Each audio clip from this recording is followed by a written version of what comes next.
আজকে বাজারে চালের দাম কত, ডালের দাম কত, ডিম কেন পাওয়া যাইতেছে না? তো বলা গেছে যে রোমান এম্পায়ার নাকি ফল করছে কাঁচা বাজারের জিনিসপত্রের জন্য। সো যখন হচ্ছে কল সেন্টার থেকে এরকম কল হুম দেওয়া হয়, হুম তো সেক্ষেত্রে তো একটা মিশ্র প্রতিক্রিয়া থাকে হয়তো লোকজন, তাই না? লোকজন কিছু লোকজন হয়তো বিরক্ত হয় কিনা যে last 5 to 6 years consistently call center has been the best performing marketing channel। তা আমি কি করব? হ্যাঁ, আসলে জিয়া একদিন এক রিক্সা করে কোথাও জানি যাচ্ছিল।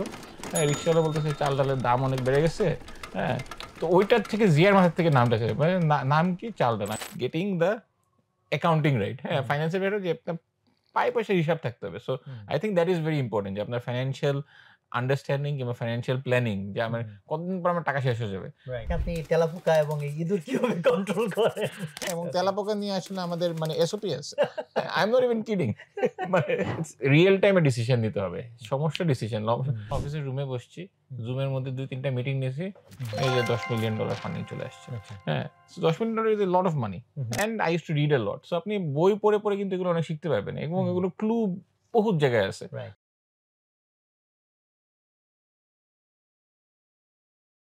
আসসালামু আলাইকুম। মহাবিশ্ব কিভাবে তৈরি হলো? আমরা কেন পৃথিবীতে আসলাম? কোথায় আমরা ফেরত যাব? এগুলো খুব ইম্পোর্টেন্ট প্রশ্ন। বাট তার চেয়ে অনেক বেশি ইম্পোর্টেন্ট প্রশ্ন, আজকে বাজারে চালের দাম কত, ডালের দাম কত, ডিম কেন পাওয়া যাইতেছে না? সো আজকে এই উদ্যোক্তা কথায় আমরা এমন একজন উদ্যোক্তাকে নিয়ে আসছি যেখানে এই যে অতি গুরুত্বপূর্ণ যে প্রশ্ন সেগুলোর কিছু উত্তর হয়তো আমরা পেয়ে যাব। অনেকে হয়তো আন্দাজ করতে পারতেছেন যে আজকে আমরা কোন স্টার্টআপ নিয়ে কথা বলতে যাচ্ছি। আই থিংক আপনারা অলরেডি গেস করে ফেলেছেন। চালডাল.com। সো বাংলাদেশের খুব সুপরিচিত নাম।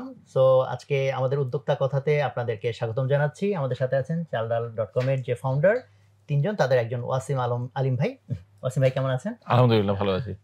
সুপ্রিয় দর্শক, অন্যান্য পর্বের মতো আজকেও আমাদের এই সেম ঘোষণাটা আছে যে আজকের এই পুরো আলোচনা থেকে আপনারা যা শিখলেন, যা বুঝলেন, যা আপনারা এখান থেকে গ্রহণ করলেন, সেটা কমেন্টে সুন্দর করে গুছিয়ে আমাদেরকে জানাবেন। সেখান থেকে অন্তত ৩ জনকে আমরা পুরস্কৃত করব।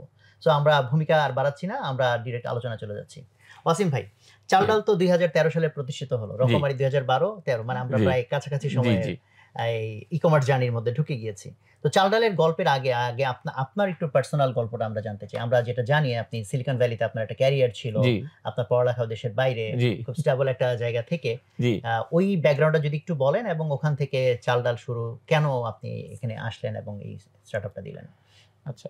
তো আমি আসলে পড়াশোনা করেছি হলো গিয়ে ধরেন ফাইন্যান্সে। হ্যাঁ? হুম, সো ফাইন্যান্সে আমি পড়াশোনা করেছি ওয়াটন স্কুলে। সো ওয়াটন স্কুল হলো গিয়ে তখন এট লিস্ট ওয়ার্ল্ডের টপ স্কুল ছিল, বিজনেস স্কুল। সো ওখানে ফাইন্যান্স, এন্টারপ্রেনিউরশিপ, স্ট্যাটিস্টিক্স। সো আমার ক্লাসমেটে যারা ছিল সবাই হয়েছে হয়তোবা ব্যাংকার, হুম, না হলো গিয়ে কনসাল্টিং। সো হুম, কনসাল্টিং খুবই একটা অ্যাট্রাকটিভ জিনিস যে ঘোরাফেরা যায়। আর ব্যাংকারও খুবই হাই পেইং জিনিস। হুম, হুম, সো আমি যখন গ্র্যাজুয়েট করি এট দ্যাট পয়েন্ট আমার ইচ্ছা ছিল যে আমি কোন একটা মিডল ইস্টে আ সভরেন ওয়েলথ ফান্ড, হ্যাঁ? মিডল ইস্টের যে আরব আমিরাতের ফান্ড হ্যাঁ, আছে। হ্যাঁ। সো এরকম ফান্ডে শেখদের বড়, বড় ফান্ড। শেখদের বড়, বড় ফান্ডে আমি গিয়ে চাকরি নিব হুম, অ্যাজ অ্যান ইনভেস্টর। হুম, হুম, হ্যাঁ? যে আমি খুব ইনভেস্টমেন্ট বুঝি। হুম, হুম, এখানে গিয়ে করব আর যখন দরকার হবে তখন বাংলাদেশে আসবো।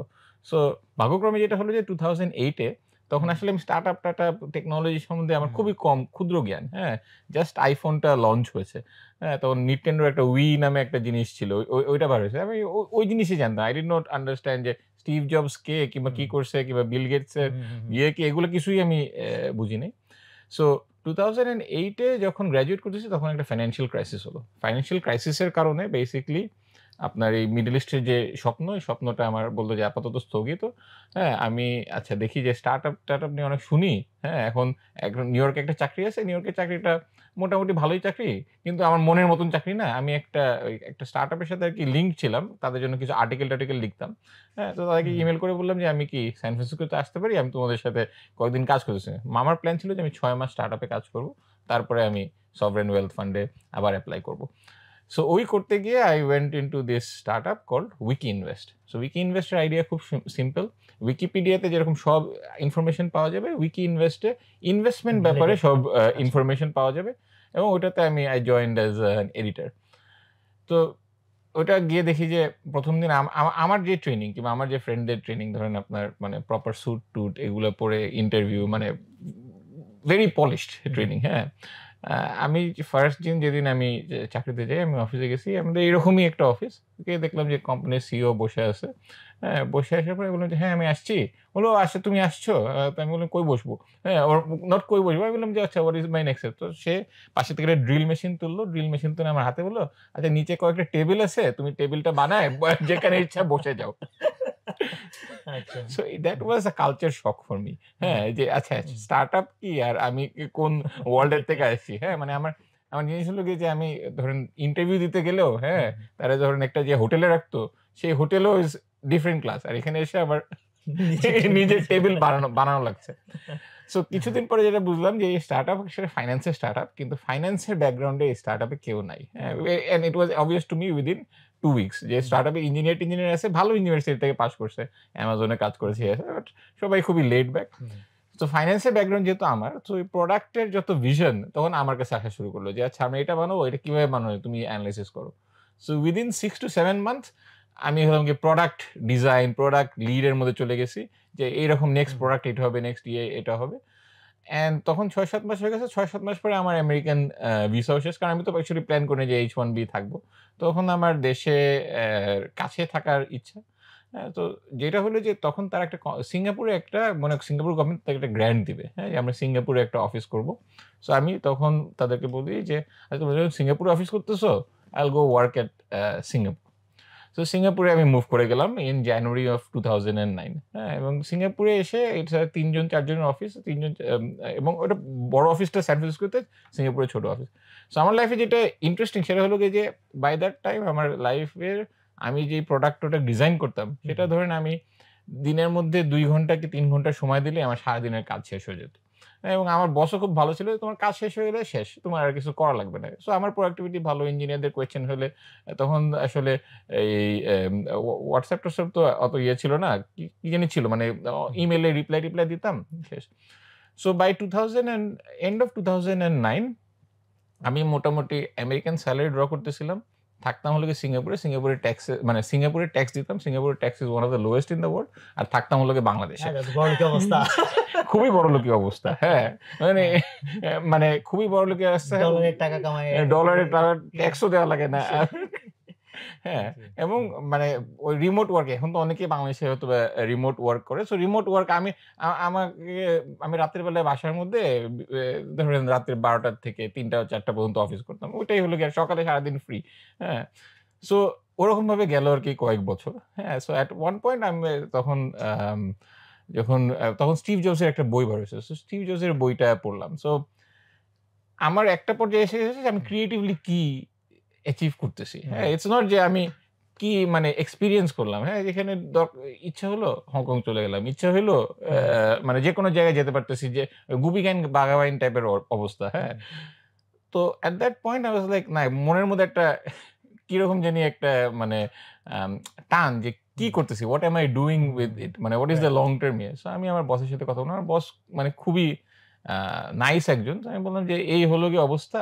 আমার আসলে আমি ১ বছরের মধ্যে আমি ছেড়ে দিব। হ্যাঁ? আমি বাংলাদেশে বিয়ে-টিয়ে করতেছি। বাংলাদেশে কিছু এক হলে করব।" এটা আমি তাকে জানায় রাখছি।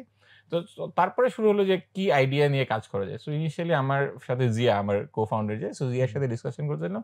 জিয়া বলল জিয়া যে ভাই কি তখনও আপনার সাথে জব করতেন না কিভাবে উনার সাথে পরিচয়? জিয়া এবং আমি হলাম গিয়ে ক্লাস আম ফা ফা 4 না 5 থেকে একসাথে। ওকে। 4 থেকে আচ্ছা। একসাথে। হ্যাঁ? সো জিয়া আমার ছোটবেলার ফ্রেন্ড। সো জিয়া একটা গার্মেন্টস ফ্যাক্টরি চালাতো এট দ্যাট পয়েন্ট। হ্যাঁ? সো আমি তখন জিয়ার মাঝে একটা ব্রেক নিয়েছিল। হ্যাঁ? For a personal reason. তারপর সে যখন ব্যাক করেছে আমি বললাম, "ম্যান তুমি গার্মেন্টস ফ্যাক্টরি আরেকজনের জন্য ইয়ে করো। চলো আমরা দুজন মিলে একটা গার্মেন্টস ফ্যাক্টরি দেই। তুমি গার্মেন্টস-টার্মেন্টস বানাবা, আমি গার্মেন্টস-টার্মেন্টস বিক্রি করব।" হ্যাঁ? এই হলো এটা হলো original a starting of the business. হ্যাঁ? হুম। আর আমার এদিকে ফ্রেন্ড আমি তো দেখলাম হিসাব-টিসাব করে দেখলাম যে আচ্ছা এখানে হয়তোবা আমাদের $১,০০,০০০ মতন ইনভেস্টমেন্ট লাগবে। সো আচ্ছা আমার তো এত সেভিংস আছে বাট আমি পুরোটা দিতে চাই না। সো আমার তেজাস নামে এক ফ্রেন্ড ছিল। সেও হলো গিয়ে ইঞ্জিনিয়ারিং করে কোন টাকা-পয়সা সব জমতেছে আমার মতন লাইফস্টাইল। হুম। টাকা-পয়সা জমতেছে কিছুতে খরচ করে না। তো তাকে বললাম যে আচ্ছা তোমার কাছ থেকে সে ৩০ সে কোন ন্যাশনালিটি? সে সে সেটা অরিজিনালি ইন্ডিয়ান। ইন্ডিয়ান। হ্যাঁ, আচ্ছা। কিন্তু হুম। তার হুম। একটা ইয়ে আছে। সে অ্যাকচুয়ালি ইন্ডিয়ায় বড় হয় নাই। হুম। সে ক্লাস 8 এ সিঙ্গাপুর এয়ারলাইন্স একটা স্কলারশিপ পায়। সো ক্লাস 8 এর থেকে সে সিঙ্গাপুরে আচ্ছা। আ মানে ইয়ে করে তার বা এবং তার সাথে পরিচয় হয়েছে অ্যাকচুয়ালি আমাদের ওই কোম্পানির সিঙ্গাপুরে যখন মুভ করি তখন তখন। তেজাস আচ্ছা। আ ও ও ও ও ওই অফিসে জয়েন করছিল। সো তেজাসকে বললাম, "আচ্ছা তো আমি $30,000 ইনভেস্ট করব, তুমি করো। তারপরে আমরা একটা ফ্যাক্টরি দিব।" এই হলো গিয়ে আই থিঙ্ক ফেব্রুয়ারি অফ 2013 এর কথা। হ্যাঁ, আচ্ছা, ফেব্রুয়ারিতে হচ্ছে গার্মেন্টসের প্ল্যান। গার্মেন্টসের প্ল্যান। সো আপনার রানা প্লাজাটা কবে হলো আই ডোন্ট নো, বাট যেদিনকে রানা প্লাজা হয়, রানা প্লাজা হওয়ার 1 সপ্তাহে আমরা একটা লোকেশন সিলেক্ট করেছি। লোকেশন সিলেক্ট করার পরে দেখি যে ওই যে ইলেকট্রিসিটি লাইন হলো আগের যে টেনেন্ট ছিল তার নামে। তো আমরা ওনারকে বলছি যে ভাই ইলেকট্রিসিটি যদি হয় আপনার নামে আনেন, নাহলে আমাদের নামে আনেন, তারপরে আমরা সাইন করবো। সো আমাদের ডিড টিড রেডি, সব রেডি, and then Rana Plaza happened. তখন রানা প্লাজা হওয়ার পরে তো আমার যেটা ন্যাচারাল ইনস্টিংক্ট ছিল গিয়ে যাচ্ছে বাংলাদেশে কমপ্লায়েন্স অনেক বেড়ে যাবে, আসলে এই 1-2 কোটি টাকা দিয়ে ফ্যাক্টরি ট্যাক্টরি করা যাবে না, গার্মেন্টসের প্ল্যান বাদ। তো যখন জিয়া বললো আমি তাহলে কি করবো, হ্যাঁ আমি বললাম তুমি আইডিয়া খুঁজো, হ্যাঁ তুমি আইডিয়া খুঁজো, তোমার আমাদের যে গার্মেন্টসের ক্যাপিটাল ছিল ওখান থেকে কিছু ইয়ে করো। তো জিয়াও ওখান থেকে আইডিয়া খুঁজতেছে। সো একদিন হঠাৎ করে জিয়া আমাকে বলে যে এই ম্যান এই ই কমার্স জিনিসটা কি? আমি পাশে রেস্টুরেন্টে বসেছিলাম, পাশের টেবিলে শুনতেছি তারা পারফিউম বিক্রি করতেছে অনলাইনে, গিয়ে দরজায় নাকি টাকা নিয়ে আসে। আমি বললাম আচ্ছা হ্যাঁ, ই কমার্স তো একটা ভালো আইডিয়া। আর আমার ব্যাকগ্রাউন্ড কিন্তু ইনভেস্টিং এ, হ্যাঁ। সো আমি ওয়ার্ল্ডে ধরেন আলিবাবার স্টোরি কি, অ্যামাজনের স্টোরি কি, বাই দ্যাট টাইম স্টার্টআপে কাজ করছি।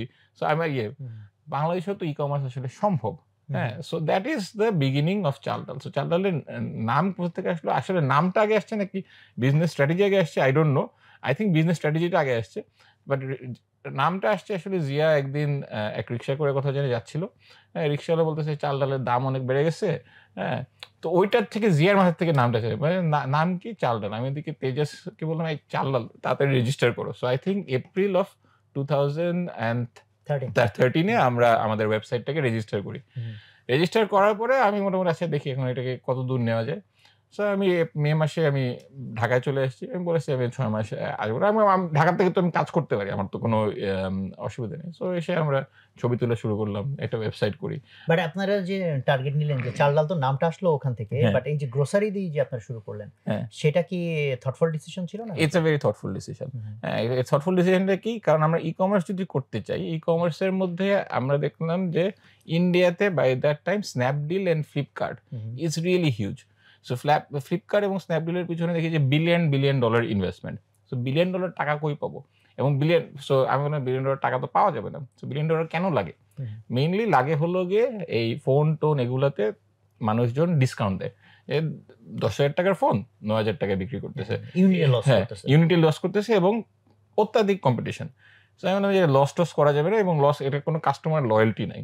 সো কি জিনিসে কাস্টমার লয়্যালটি আছে? গ্রোসারিতে আছে। আচ্ছা, সেকেন্ড থট কি, আমরা যদি বাংলাদেশে শুরু করি, কোনো না কোনো দিন তো অ্যামাজন কিংবা আলিবাবা দেশে আসবে, এবং আলিবাবা ইভেন্চুয়ালি আসছে আপনার দারাজ, হ্যাঁ। সো যখন তারা আসবে তাদের তো গ্লোবাল সাপ্লাই চেন, তারা ফোন দিয়ে অ্যাপেলের কাছ থেকে অ্যাপেলের ডিলারশিপ নিয়ে নেবে, তারা চাইনিজ ডিলারশিপ সব তাদের সাথে কানেক্টেড, হ্যাঁ। তখন ওই কম্পিটিশনে আমরা টিকবো কিভাবে? তো আমাদের ইয়ে হলো কি যে আমরা যদি লোকাল জিনিসপত্র নিয়ে আমরা কাজ করি, we will be able to survive that কম্পিটিশনে। এবং থার্ড হলো গিয়ে যে আমরা যদি ফোন ডেলিভারি দিয়ে শুরু করি, আমরা কখনোই হয়তো মাছ ডেলিভারি করতে পারবো না, কিন্তু আমরা যদি একটা মাছ ডেলিভারি সিস্টেম দিয়ে শুরু করি, দেন আমরা যে কোনো সময় ফোন ডেলিভারি করতে পারবো। So that was a very thoughtful decision. ও তিনটা সো শুরু করলাম যে গ্রোসারি ডেলিভারি, ছবি দিয়ে দেখি কি হয়। সো এই হলো গিয়ে চাল ডালের শুরু। আচ্ছা, সো যখন শুরুটা হয়ে গেল, তখনকার যে টিম ফরমেশন, মানে আপনাদের তো ইনিশিয়াল ফান্ডিং হচ্ছে ওই যে 3 জনের $1,00,000 মতো, মানে না, আমাদের ইনিশিয়াল ফান্ডিং হচ্ছে $30,000। ওকে, হ্যাঁ, মানে $1,00,000 1 লাখ না, আমাদের 3 জন, আমাদের 2 জন অ্যাকচুয়ালি 60,000, জিয়া হলো গিয়ে সোয়েট ইকুইটি, হ্যাঁ। সো ওই জন্য আমাদের অ্যাকচুয়ালি ইকুইটি ডিভিশনটাও হয় হলো গিয়ে 35-35-30। আচ্ছা, হ্যাঁ, কারণ হলো গিয়ে যেহেতু তেজাসের আমরা ক্যাশও দিয়েছি প্লাস সোয়েটও দিয়েছি, so sweat is valued at 30 each, and the is equity যে আমরা 15,000 that is valued at 5%। Okay, and ওই ratio is maintain till today. আচ্ছা, গ্রেট। সো তাহলে যখন আপনারা ইনিশিয়াল স্টার্টে গেলেন, তখন তো আসলে মানে অনেক ধরনের প্রিপারেশনের বিষয় থাকে। আমাদের প্রোগ্রামগুলো যেহেতু মূলত যারা এন্টারপ্রেনার হতে চায় বা এন্টারপ্রেনারশিপে আছে, তারা যাতে এখান থেকে ভালো ভালো কিছু জিনিস শিখতে পারে। তো ওই স্টার্টিং জার্নিটা যদি একটু বলেন যে হাউ ওয়াজ দ্য প্রিপারেশন, কি কি লাগবে না লাগবে, কোথায় টাকাটা বেশি ইনভেস্টমেন্ট হলো, চ্যালেঞ্জটা কি? সো স্টার্টিং এ আপনার প্রথমে লাগবে হলো যে ওয়েবসাইট। সো ওয়েবসাইটটা কিভাবে তেজাসের ইঞ্জিনিয়ারিং স্কিল আছে তুমি একটা ওয়েবসাইট করো আমরা এটা আপ করবো। আচ্ছা ওয়েবসাইট তো আপ করা যায়, তখন দেখলাম যে ম্যাজেন্টো আর নব কমার্স এই দুইটা ছিল। সো ম্যাজেন্টোর মনে কোড বেস ওয়াজ রেস্ট্রিক্টেড আর নব কমার্সের code base was open. So আমরা বললাম যে আমরা নব কমার্সেই বানাবো। সো নব কমার্সে বানাবো। আর আমি তখন ইলেন্স নামে একটা ছিল, ইলেন্সে মনে হয় কোন সুইডিশ কিংবা এরকম কোন একটা দেশে আমরা লোগো বানাবো। তো চালডালে সে লোগোটা লাস্টে আসে, চালডাল নাম আসছে। তো সে বিভিন্ন চালের বস্তা, এই বস্তা, হ্যান বস্তা, ত্যান বস্তা লোগো দিচ্ছে, কোনোটাই আমাদের পছন্দ হচ্ছে না। তো আমরা চালডালের লোগোর জন্য finally for whatever reason আমি আর তেজাস মনে হয় স্যান ফ্রান্সিসকোতে একটা জায়গায় ভোরবেলায় 5টার সময় আমরা ব্রেকফাস্ট করতেছি। হ্যাঁ, ব্রেকফাস্টের মধ্যে ডিম ছিল। তখন একটা ডিম লোগো দিলে কেমন হয়? সো ওখান থেকে ডিমটা আসে, দিয়ে আমি সুরেশে বললাম যে ভাই তোমার এত কিছু দরকার নেই, তুমি একটা ডিম বসা দাও লোগোর মধ্যে পাঠায় দাও। হ্যাঁ, it clicked with all three of us যে না, ডিম can be a good logo. হ্যাঁ, সো আপনার ফার্স্টে লোগো টোগো এগুলো আসলে মানে সেকেন্ডারি হওয়া উচিত। হ্যাঁ, ফার্স্ট জিনিস হলো গিয়ে যে আসলে getting a product in front of the customer. So website দরকার, ওয়েবসাইটের মধ্যে প্রোডাক্ট দরকার। সো ওয়েবসাইটটা বানিয়েছি, ওয়েবসাইটের ডিজাইনটাও আমি মনে হয় $100-150 খরচ করে ইল্যান্সে একজনকে দিয়ে ডিজাইন করেছিলাম। সে সুন্দর করে একটা শুধু তো হচ্ছে আপনারা স্ক্র্যাচ থেকে করেন একটা ফ্রেমওয়ার্কের উপর করছি। we got the website up in like 2 weeks. এবং তখন আর এদিকে আমি ওয়েবসাইট যখন আপ হতো তখন আমাদের ক্যাটালগ তৈরি করতে হবে। তো জিয়া আর আমি বসে বসে ছবি তুলতাম, যে কোকের ছবি, ভিমের ছবি, চালের ছবি, ছবি তুলে তুলে আমরা মানে 700 না 800 ছবি দিয়ে ছবি আপলোড করলাম বসে বসে। সো তখন আমরা উই হায়ার্ড ফিউ পিপল। হ্যাঁ, আর্লি স্টেজে যে আমাদেরকে মানে অলমোস্ট সো আর্লি স্টেজে মনির নামে একজন ছিল। হ্যাঁ, সে এখন আর নাই। বাট ওই দুজন মিলে ছবি টবি তুলতাম, আমরা আপলোড করতাম। সো আপলোড করার পরে একদিন হলো গিয়ে আচ্ছা ছবি টবি আপলোড হয়ে গেছে, এখন আমরা ওয়েবসাইট লঞ্চ করবো। তখন ফেসবুকে দিলাম আমি চালডাল লঞ্চ করছি। This is the launch of Chaldal. হ্যাঁ, তো আমাদের আইডিয়া ছিল যে অর্ডার পড়লে আমরা দৌড়ায় গিয়ে কিনে প্রোডাক্টটা ডেলিভারি করব। প্রথমত আপনি একটা ব্যাটারি বোধহয় অর্ডার করছিল আপনার? হ্যাঁ, ব্যাটারি পড়ছে আমার অফিসে আমার ওয়াইফ, তখনও ওয়াইফ না, তখন ফিয়ান্সে, হ্যাঁ, তার এক কলিগ অর্ডার দিছিল। হ্যাঁ, তো ব্যাটারি অর্ডার দিছিল, তো ব্যাটারি গিয়ে আমরা ডেলিভারি দিয়ে আসি। তো শুরুর দিকগুলোতে ট্র্যাকশন কেমন ছিল, পার ডে অর্ডার কেমন ছিল? এন্ড দেন সো শুরুর দিকে প্রথম দিন তো আমি মনে হয় 2টা অর্ডার পেয়েছি, এবং প্রথম মাসে হয়তো বা 100 কি 150 অর্ডার পেয়েছি। সো এটা আস্তে আস্তে দেখি যে বাড়তেছে। হ্যাঁ, হঠাৎ আমরা প্রথম থেকে ছিল যে আমরা নেক্সট ডে ডেলিভারি দিব, আমরা কোনো পেরিশেবল জিনিস নিব না এক্সেট্রা। তারপর দেখি যে যাদেরকে ডেলিভারি দিই তারা বলে যায় পেরিশেবলটা দিলে ভালো হতো। তো আমরা পেরিশেবল মনে হয় 1 মাস না 1.5 মাস পরে পেরিশেবল অ্যাড করলাম, তাও নেক্সট ডে ডেলিভারি। তারপর বলে নেক্সট ডে অনেক দেরি হয়ে যায়, সেম ডে দিতে পারবো না, আমরা মাঝে আমি 6 ঘন্টা পরে ডেলিভারি দিব, গিয়ে শপিং করো, বাজার করে তোমাকে দিব। তখন আপনার টিম সাইজ? তখন আমার টিম সাইজ হলো গিয়ে ডেলিভারি দিতে আমরা একজন মনে হয় 6-7টা করে দিই, আমাদের টিম সাইজ ধরেন 6-7 জন। হ্যাঁ, 6-7 জন। আমাদের মেইন একজন গ্রাফিক ডিজাইনার। সো ডিজাইনারের কাজ হলো গিয়ে ছবিগুলোকে ফরম্যাটিং করা। তখন তো এত ইজি না, মানে ছবিগুলো মানে ম্যানুয়াল কাজ ছিল। হ্যাঁ, সো ওই ছবিগুলো ফরম্যাট করা হলো গিয়ে একজন গ্রাফিক ডিজাইনার কাজ, নতুন প্রোডাক্ট অ্যাড করা, আর হলো গিয়ে ডেলিভারি, আর ফোনে একজন। এই হলো গিয়ে টিম। হ্যাঁ, সো ডেলিভারিতে মনে হয় ইঞ্জিনিয়ারিং পুরো তেজাস। সো আমাদের ইনফ্যাক্ট 20 আমরা যে ওয়াই কমিউনিটিতে গেছি 2015-এ, তখনও আমাদের ইঞ্জিনিয়ারিং টিমের সাইজ ইজ তেজাস। হ্যাঁ, কিন্তু ওয়াই কমিউনিটি থেকে আমরা we are one of the most successful Y community. So Y community যখন ঢুকি তখন আমরা 2 জন ইন্টার্ন নিয়েছিলাম সিঙ্গাপুর থেকে, আর বাংলাদেশ থেকে একটা ছেলে ছিল। এই 3 জন, আর আমেরিকা একজন আমাদেরকে জয়েন করেছে, but she left after like 2-3 months. হ্যাঁ, সো এই 4-5 জনের ইঞ্জিনিয়ারিং টিম নিয়ে আমরা ওয়াই কমিউনিটি ঢুকি। ওয়াই কমিউনিটি ঢুকে এই 3-4 জনের ইঞ্জিনিয়ারিং টিম নিয়ে কিন্তু ওয়াই কম্বিনেটরের শেষে আমরা $3.5 মিলিয়ন রেজ করি। মাশাআল্লাহ। ভাই, ওয়াই কম্বিনেটরটা আমাদের দর্শকদের কেউ হয়তো জানে, কেউ হয়তো জানে না, যদি একটু ওয়াই কম্বিনেটরের ব্যাকগ্রাউন্ডটা বলে। আচ্ছা, সো ওয়াই কম্বিনেটর জিনিসটা হলো খুবই সিম্পল। ওয়াই কম্বিনেটর হলো গিয়ে একটা স্টার্টআপ অ্যাক্সেলারেটর। হ্যাঁ, সো এটার প্রোগ্রামটা হলো গিয়ে it was started by Paul Graham, যে একটা স্টার্টআপ বিক্রি করে সে আসলে মানে অন্যদেরকে হেল্প করতে যাচ্ছিল to make startup. But what has happened হলো কি, আই থিঙ্ক তারা শুরু করছে 2009। হ্যাঁ, 2009-এ তার ফার্স্ট ব্যাচে স্যাম অল্টম্যান ছিল, যে ওপেন এআই এর স্যাম অল্টম্যান। হ্যাঁ, এবং Sam Altman at one point was president of Y Combinator as well. So Y Combinator থেকে আসলে গত 10-15 বছরে বড় বড় অনেকগুলো স্টার্টআপ বের হয়েছে, যেমন কয়েনবেস, এয়ারবিএনবি, রেডিট, মানে অনেক আছে, আরো অনেক আছে। ইন্ডিয়াতেও যেমন কি বলে এই Zepto is also Y Combinator, হ্যাঁ। সো Y Combinator এবং চালডালও হয়েছে। সো আপনারা যে ওখানে অ্যাপ্লাই করলেন এবং সিলেক্টেড হইলেন, ওটা কি মানে ডিফিকাল্ট জার্নি ছিল নাকি মানে? আচ্ছা, সো আমরা প্রথম অ্যাপ্লাই করছি 2013 এর। হুম। আমরা শুরু করছি আমাদের যখন অর্ডার 100-150 অর্ডার, তখন আমরা অ্যাপ্লাই করি। আমরা অ্যাকচুয়ালি লেট অ্যাপ্লাই করি 2013 এর নভেম্বর মাসে। ওর অ্যাপ্লিকেশন ডেডলাইন শেষ। So for whatever reason আমাদের application was read by Paul Graham himself. সে বলছে যে তোমরা আসো, আমরা অ্যাপ্লিকেশন করছো, তোমরা এসে ইন্টারভিউ দাও। সো আমি ফ্লাই করি ওই ডিসেম্বর মাসে গিয়ে ইন্টারভিউ দিই। এবং আমাদের যে ফার্স্ট ইন্টারভিউটা হয়েছিল ওইটাতে ওয়াই কমিউনিটির 3 জন ফাউন্ডার, হ্যাঁ, প্লাস আপনার আই থিঙ্ক কেভিন হেল নামে আরেকজন ছিল। সো কেভিন ওয়াজ দেয়ার। মানে খুবই নর্মালি ইন্টারভিউ হয় 10 মিনিট। তো তারা আমার ওই দিন আর কোনো ইন্টারভিউ ছিল, আমাদেরকে ইন্টারভিউ নিয়েছে।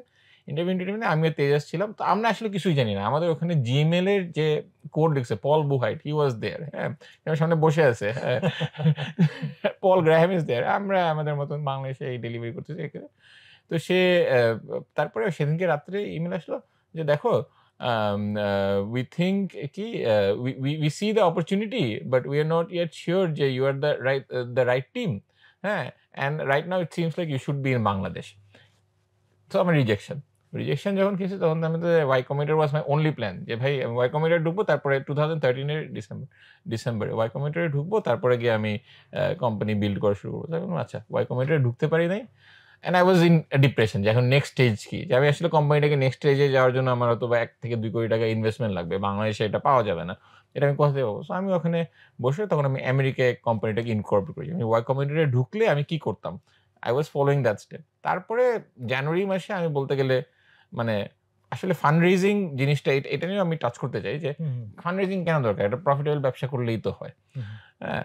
সো বাট আমাদের যে ব্যবসার নেচার যে ই কমার্স আসলে বললে যেখানেই হয়েছে, রকমারি I guess is an exception, but most of the জায়গায় ইট হ্যাজ রিকোয়ার্ড এক্সটার্নাল ফান্ডটা দরকার হয়। রকমারি ওই অর্থে এক্সেপশন আবার না, বিকজ এক্সটার্নাল ফান্ড হচ্ছে আমার আরেকটা কোম্পানি আমাকে ফান্ড করছে।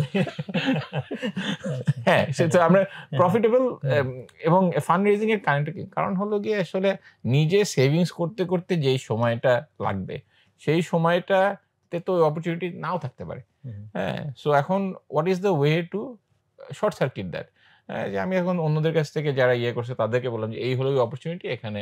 So that is the main reason.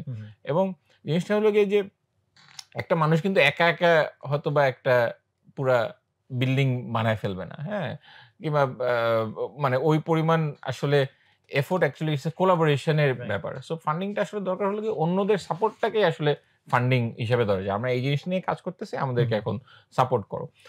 So আমি ওখানে decide by 2013 it was decided যে আসলে এন্ডের মধ্যে যে আসলে এক্সটার্নাল ফান্ডিং ছাড়া আমরা এই ব্যবসাটাকে গ্রো করতে পারবো না। আমরা চাল্লারে যত ভালো আইডিয়া হোক এটা এক্সটার্নাল ফান্ডিং আমাদের লাগবেই কিছু কয়েক বছর পুরো সফটওয়্যার বিল্ড করতে। সো ওই যাই হোক ওই জানুয়ারিতে একটা খুব কষ্টে একজনের কাছ থেকে কমিটমেন্ট পাইলাম যে তারা $50,000 ইনভেস্ট করবে। বাট ওয়াই কমিউনিটি ইভেন্চুয়ালি গিয়ে আমরা ঢুকি 2015-এ। 2015-এ যখন আমরা ইন্টারভিউ দিই তখন ইন্টারভিউ ওয়াজ ব্রিজ, মানে 10 মিনিটের ইন্টারভিউ 5 মিনিট পরে হচ্ছে ডান। তারপরে কয়েক ঘন্টা পরে অ্যাট দ্যাট পয়েন্ট আমরা যখন ওয়াই কমিউনিটি অ্যাপ্লাই করি আমাদের প্রায় 100 জন employee. But we wanted to go into Y community because আমরা মনে করছি যে it will unlock future potential for us and it was a really good decision. So এই তো $50,000 যে ইনভেস্ট করতে চাইলো সে কি ফরেনার নাকি বাংলাদেশি? ফরেনার। আমাদের ইনফ্যাক্ট প্রথম বাংলাদেশি অ্যাকচুয়ালি 2-3 জন মানুষ আমাদেরকে ফরেনারের সাথে দিয়েছিল, যেমন তানভীর আলী ইজ ওয়ান, হ্যাঁ, 5,000-10,000 দিয়েছিল। বাট বাংলাদেশি মানুষ আসলে মানে এখনো আমি মনে করি যে আসলে এই ওই ব্যবসা একটা লোকের ট্রাস্টটা কম, যে টাকাটা দিয়ে কি করবে, আরেকটা হলো গিয়ে যে টাকাটা দিলে আসলে কি হবে ওই ভিশনটাও হয়তো মানুষের নাই। এটা আমার কাছে মনে হয়েছে যে আমরা শুধু বাংলাদেশ উপমহাদেশে আমাদের হচ্ছে বণিক জাতি আর কি, আমরা যে ব্যবসাটা এরকম যে মাল কিনলাম মাল বেচলাম, তো গতকাল মাল কিনছি আজকে মাল বেচছি, তো আজকেই তো প্রফিটটা জেনারেট হয়ে গেল। বাট বিল্ডিং দ্য কোম্পানি যেটা হয়তো রিটার্ন দিবে অনেক বছর পর, ওই কালচারটা এখনো আমাদের মধ্যে। আমরা কিন্তু রিয়েল এস্টেট বানাই যাচ্ছি, আমরা একটা বিল্ডিং বানাই যাচ্ছি, তো একটা কোম্পানিকে আসলে বিল্ডিং হিসেবে কেউ কল্পনা করতেছে না। একটা বিল্ডিং বানাতে তো 5-7 কোটি টাকা হয়েছে। আমি চিন্তা করেন ঢাকা শহরে কতগুলো বিল্ডিং, হ্যাঁ, বাট ওটাকে তারা প্রুভেন বিজনেস মনে করে যে খুবই স্ট্যান্ডার্ডাইজড প্রুভেন বিজনেস। বাট এখানে তো হচ্ছে নতুন নতুন আইডিয়া, সেটা ফ্লাই করবে কি করবে না আদৌ, সো ওই সেই Correct. জিনিসটা তো একটা সেই জিনিসটা challenge সেই রিস্কটা থাকে। সো সেই রিস্কটা আসলে ওই যে রিস্ক নেওয়ার অ্যাপেটাইটটা ওইটা আসলে ওয়ার্ল্ডের বেশি জায়গায়ও নাই। ওটা আসলে concentrated in Silicon Valley. Silicon হ্যাঁ, Valley ওইটা হলো কি ফেয়ারচাইল্ড, সেমিকন্ডাক্টর এখন ওয়ার্ল্ডের অনেক জায়গায় আসতেছে, বাট কপি ওই হচ্ছে। কপি হচ্ছে কিংবা অ্যাপল। এই যে জিনিসগুলো এক জায়গা থেকে বের হয়েছে কেন? কারণ ওই জায়গা থেকে actually they specialized in supporting this kind of businesses. Right, okay ইকোসিস্টেমটা ওরা বানাইছে, যে ওদের কোচ মেন্টরিং হ্যাঁ, বলেন, ইনভেস্টমেন্ট বলেন, পিয়ার নেটওয়ার্কিং বলেন, সো হ্যাঁ। আল্টিমেটলি জিনিসটা আসলে অ্যাসেসমেন্ট। হ্যাঁ, যে আ তোমরা যে বলতেছো যে যেমন একটা গল্প আছে না যে কি 'এম্পারারস নিউ ক্লথ', হ্যাঁ? যে এক এত ভালো একটা ফেব্রিক বানাচ্ছে যেটা মানুষ চোখেই দেখতে পারবে না। হ্যাঁ? কিন্তু আসলে কিন্তু এটা একটা ফ্রড। হ্যাঁ? সো সফটওয়্যার ব্যবসাটাও কিন্তু অনেকটা এরকম। হ্যাঁ? যে আমি বলতেছি খুব ভালো একটা ফেব্রিক বানাইছি। হ্যাঁ? কেউ চোখেই দেখতে পারতেছে না। তোমার স্মার্ট না হলে তুমি চোখেই দেখতে পারবে না। হ্যাঁ? সো আসলে ওই জিনিসটা মানুষ মনে করে যে আমরা আসলে ওরকম টাইপের, যে সফটওয়্যার তো দেখা যাচ্ছে না। হ্যাঁ? এটা কি নাকি না? সো ওই জিনিসটা অ্যাসেস করার জন্য you need the right side sort of people যে আসলে বুঝবে যে what sort of program, পটেনশিয়ালিটিটা বুঝবে, না, right, what sort of effort has gone behind it. Right, হ্যাঁ? রাইট, এটা যে গ্রোসারি ডেলিভারি করার সিস্টেমটা হয়তোবা একটা এভারেজ মানুষ বুঝবে না। Right, right, the complexity of it. হ্যাঁ, হ্যাঁ, কিংবা আপনার বইয়ের যে ৩ লাখ আছে এটা চাইলে, আসলে হ্যাঁ, মানুষের ইমাজিন করার capacity is very low. Right, so ওই স্পেশালাইজেশনটা ডেভেলপ করবে, বাংলাদেশেও করবে। বাংলাদেশ থেকে এখন ধরেন আপনার কোম্পানিতে যে যারা আছে তারা বুঝবে। হ্যাঁ? সো যেহেতু ওই সিলিকন ভ্যালিতে ওরকম অনেকগুলো কোম্পানি আছে, সো অনেক মানুষ আসলে এই জিনিসগুলো অ্যাসেস করতে পারে। বুঝতে পারে এখন। সো তারপরে যদি আমরা 13 থেকে 15 ওই জার্নিটাতে যাই, ওই জি। সময়ের যেহেতু ওটা তখন আর্লি স্টেজ, জি। আর্লি স্টেজ চ্যালেঞ্জ গুলো আসলে কি মনে করেন? তখনকার মূল চ্যালেঞ্জ গুলো কি এবং কিভাবে আসলে ওভারকাম করতেন এগুলো? তখনকার মূল চ্যালেঞ্জটা আসলে পুরোটাই হলো গিয়ে ডিসিপ্লিনের চ্যালেঞ্জ। হ্যাঁ? যে আমি নতুন একটা কোম্পানি শুরু করছি। আমি আমার এমপ্লয়িদের সাথে কিভাবে ব্যবহার করব? কেউ হয়তোবা আ অনেক কষ্ট করতেছে, তাকে অ্যাপ্রিশিয়েট করতেছি না। আবার কেউ কম কষ্ট করে তাকে বেশি অ্যাপ্রিশিয়েট বেড়াচ্ছে। এই ব্যালেন্সটা কি? হ্যাঁ? কিংবা কেউ এসে বলল যে আমার সেলারি রেইজ লাগবে কিংবা আমি চলে গেলাম। আমি নাহলে আমি চলে যাব। How do you deal with that situation? এখন আপনি তাকে সেলারি রেইজ যদি সাথে দিয়ে দেন, তখন what impact does it have in the salary? So এই যে সেন্স গুলা, এই সেন্স গুলা বিল্ড করাটা হলো গিয়ে important. And we scaled actually quite a lot. মানে ওই ২ বছরে আমরা ধরেন ২ জন ৩ জনের থেকে উই স্কেল টু 100 পিপল, হ্যাঁ? or 150 people. So second level management আসা শুরু করছে। How do you train the managers? হ্যাঁ? তারপরে সিস্টেম গুলো আসা শুরু করছে যে আচ্ছা টাকা আসতেছে, আমাদের মানে অ্যাকাউন্টিং সিস্টেম বলে তো কিছু নাই। হ্যাঁ? আমি একসময় বলতাম যে আমাদের হলো গিয়ে আমাদের অ্যাকাউন্টিং সিস্টেম হলো গিয়ে দান বক্স অ্যাকাউন্টিং। হ্যাঁ? যে আমাদের এখান থেকে গ্রোসারি নিয়ে যেয়ে আমাদের ডেলিভারি দিয়ে এসে, হ্যাঁ, আমাদেরকে যা ইচ্ছা দিয়ে দেয়। এটার আসলে কোনো ট্র্যাক নেই। কি নিয়ে গেছে এটারও ট্র্যাক নেই। কারণ সফটওয়্যারও অত ক্যাপেবল না। কি দিচ্ছে এটারও ট্র্যাক নাই। So I was obsessed in the first 2 years about getting the accounting right. হ্যাঁ? ফাইন্যান্সের ব্যাপারে যে আপনার পায়ে পয়সার হিসাব থাকতে হবে। So I think that is very important যে আপনার ফাইন্যান্সিয়াল আন্ডারস্ট্যান্ডিং কিংবা ফাইন্যান্সিয়াল প্ল্যানিং, যে আমার কতদিন পর আমার টাকা শেষ হয়ে যাবে। Right, specially in a model like hours, যেখানে আমরা অ্যাকচুয়ালি ডিক্লেয়ার্ড হয়ে গেছে যে আমরা আগামী ৫ বছর কোনো প্রফিটই করব না এবং আমরা জিনিসটা যত তাড়াতাড়ি হচ্ছে আমরা will keep on improving the product. Second একটা জিনিস বলব যে এই পর্যায়ে যে জিনিসটা হয়েছে মানুষজন আসলে, আমি মনে করি এবং মেবি আই এম রং, হ্যাঁ? বাট আমার মনে হয় যে there is always a pressure যে আপনার ভিশনটাকে একটু ছোট করে ফেলা। হ্যাঁ? ওই প্রেশারটা কিভাবে রেজিস্ট করতে হবে এবং ওই প্রেশারটা কিভাবে ব্যালেন্স করতে হবে। ভিশন ছোট করে হয়তোবা কোম্পানি সারভাইভাল এর জন্য ভালো, বাট লং টার্ম এ গিয়ে হয়তোবা it's not a good thing. So ওই প্রেশারটাকে রেজিস্ট করাটা কিংবা আন্ডারস্ট্যান্ড করাটা এবং কোন জায়গাটায় রিস্ক নিতে হবে। যে আমরা যেমন ২০১৫ ফেব্রুয়ারিতে আমরা 1 hour ডেলিভারি লঞ্চ করি। হ্যাঁ? We were one of the first companies in the world to launch 1 hour delivery. এখন তো অনেকে ১৫ মিনিট ডেলিভারি করে। আমরা কেন করছিলাম? অ্যামাজন কোথায় জানি নিউ ইয়র্ক টাইমসে লিখছে যে আমরা নিউ ইয়র্কে ২ ঘন্টা ডেলিভারি করা শুরু করব। সো তখন তেজস আর আমি ঢাকায় বসে আছি। ও নিউ ইয়র্কে ২ ঘন্টা ডেলিভারি করতে পারে, আমরা ঢাকায় ১ ঘন্টা ডেলিভারি করতে পারব না কেন? হ্যাঁ? So at that point we launch 1 hour delivery এবং 1 hour ডেলিভারিটা actually was one of the reasons why we got into Y community. আমরা ১ ঘন্টা ডেলিভারি দিয়ে দিচ্ছি। হ্যাঁ? মানে ইট ওয়াজ নট ইমাজিনেবল যে প্রোডাক্ট সব একসাথে করে ১ ঘন্টার মধ্যে মানুষের বাসায় পৌঁছে যাবে। বাট এখন ডেলিভারি দেওয়া তো আসলে অনেক চ্যালেঞ্জিং, কারণ কত স্ক্যাটার জায়গা থেকে স্ক্যাটার্ড প্রোডাক্টের মানে না, তখন আসলে আপনার প্রোডাক্টটাকে সেন্ট্রালাইজ করে ফেলতে হবে। এখন বাট আপনার তখন যেমন কি আপনি জাস্ট ইনভেন্টরিতে যা ছিল ওইটাই শুধু ডেলিভারি করতেন? নাকি আমি মার্কেট থেকে কিনে আনতাম, মার্কেট থেকে কিনে আনতে হতো 20 মিনিট 25 মিনিট থাকতো, বাট আই নো যে টপ 2000 প্রোডাক্ট কি, top 2000 product contributes 84% of my ইয়ে। সো যখন আমাদের ওয়েবসাইটে কিন্তু দুইটা সেকশন আছে, যে ইমিডিয়েট ভার্সেস ইয়ে। ওই যে আগে ছিল কচ্ছপ আর খরগোশের, এখনো আছে কচ্ছপের, এখনো আছে কচ্ছপের ঘোড়া। হ্যাঁ, সো ওই জিনিসটা আসলে বেসড অন ইউর ইনভেন্টরি। এখন হয়তো বা মানুষ বুঝে না, আমাদের একটু ইনভেন্টরি হয়তো বা কম আছে, বাট ইনভেন্টরি যদি বেশি থাকে we should be able to deliver, যা স্টকে আছে সেটা তো আমি ডেলিভারি করতেই পারি। সো 1 ঘন্টা ডেলিভারিতে তখন কি আপনাকে টিমকে এনাফ স্কেল করা লাগে নাই, প্লাস বাট ফিনান্সিয়াল ইনজুরি না, আমাদের মতে ফাইন্যান্সিয়াল ইম্প্যাক্ট বেশি না, কারণ আমরা সবসময় সাইকেল কিংবা বাইসাইকেলে ডেলিভারি করতাম। সে যদি সারাদিনে 3 ঘন্টা, তখন তো আপনার পুরো ওয়্যারহাউস কি তখন একটাই ছিল? একটা ওয়্যারহাউস ছিল, আমরা ওই ওয়্যারহাউসের আশেপাশে লঞ্চ করছি। উত্তরার জন্য শুধু 1 আওয়ার ডেলিভারি। আচ্ছা আচ্ছা, মানে তো পুরো ঢাকার জন্য না, পুরো ঢাকার জন্য 1 আওয়ার। ওয়াই কমেন্টে ঢোকার পরে আমি যে আচ্ছা উত্তরে তো 1 আওয়ার ডেলিভারি, উত্তরে ওয়্যারহাউস বেশি হচ্ছে, ঢাকার অর্ডার গ্রো করতেছে না।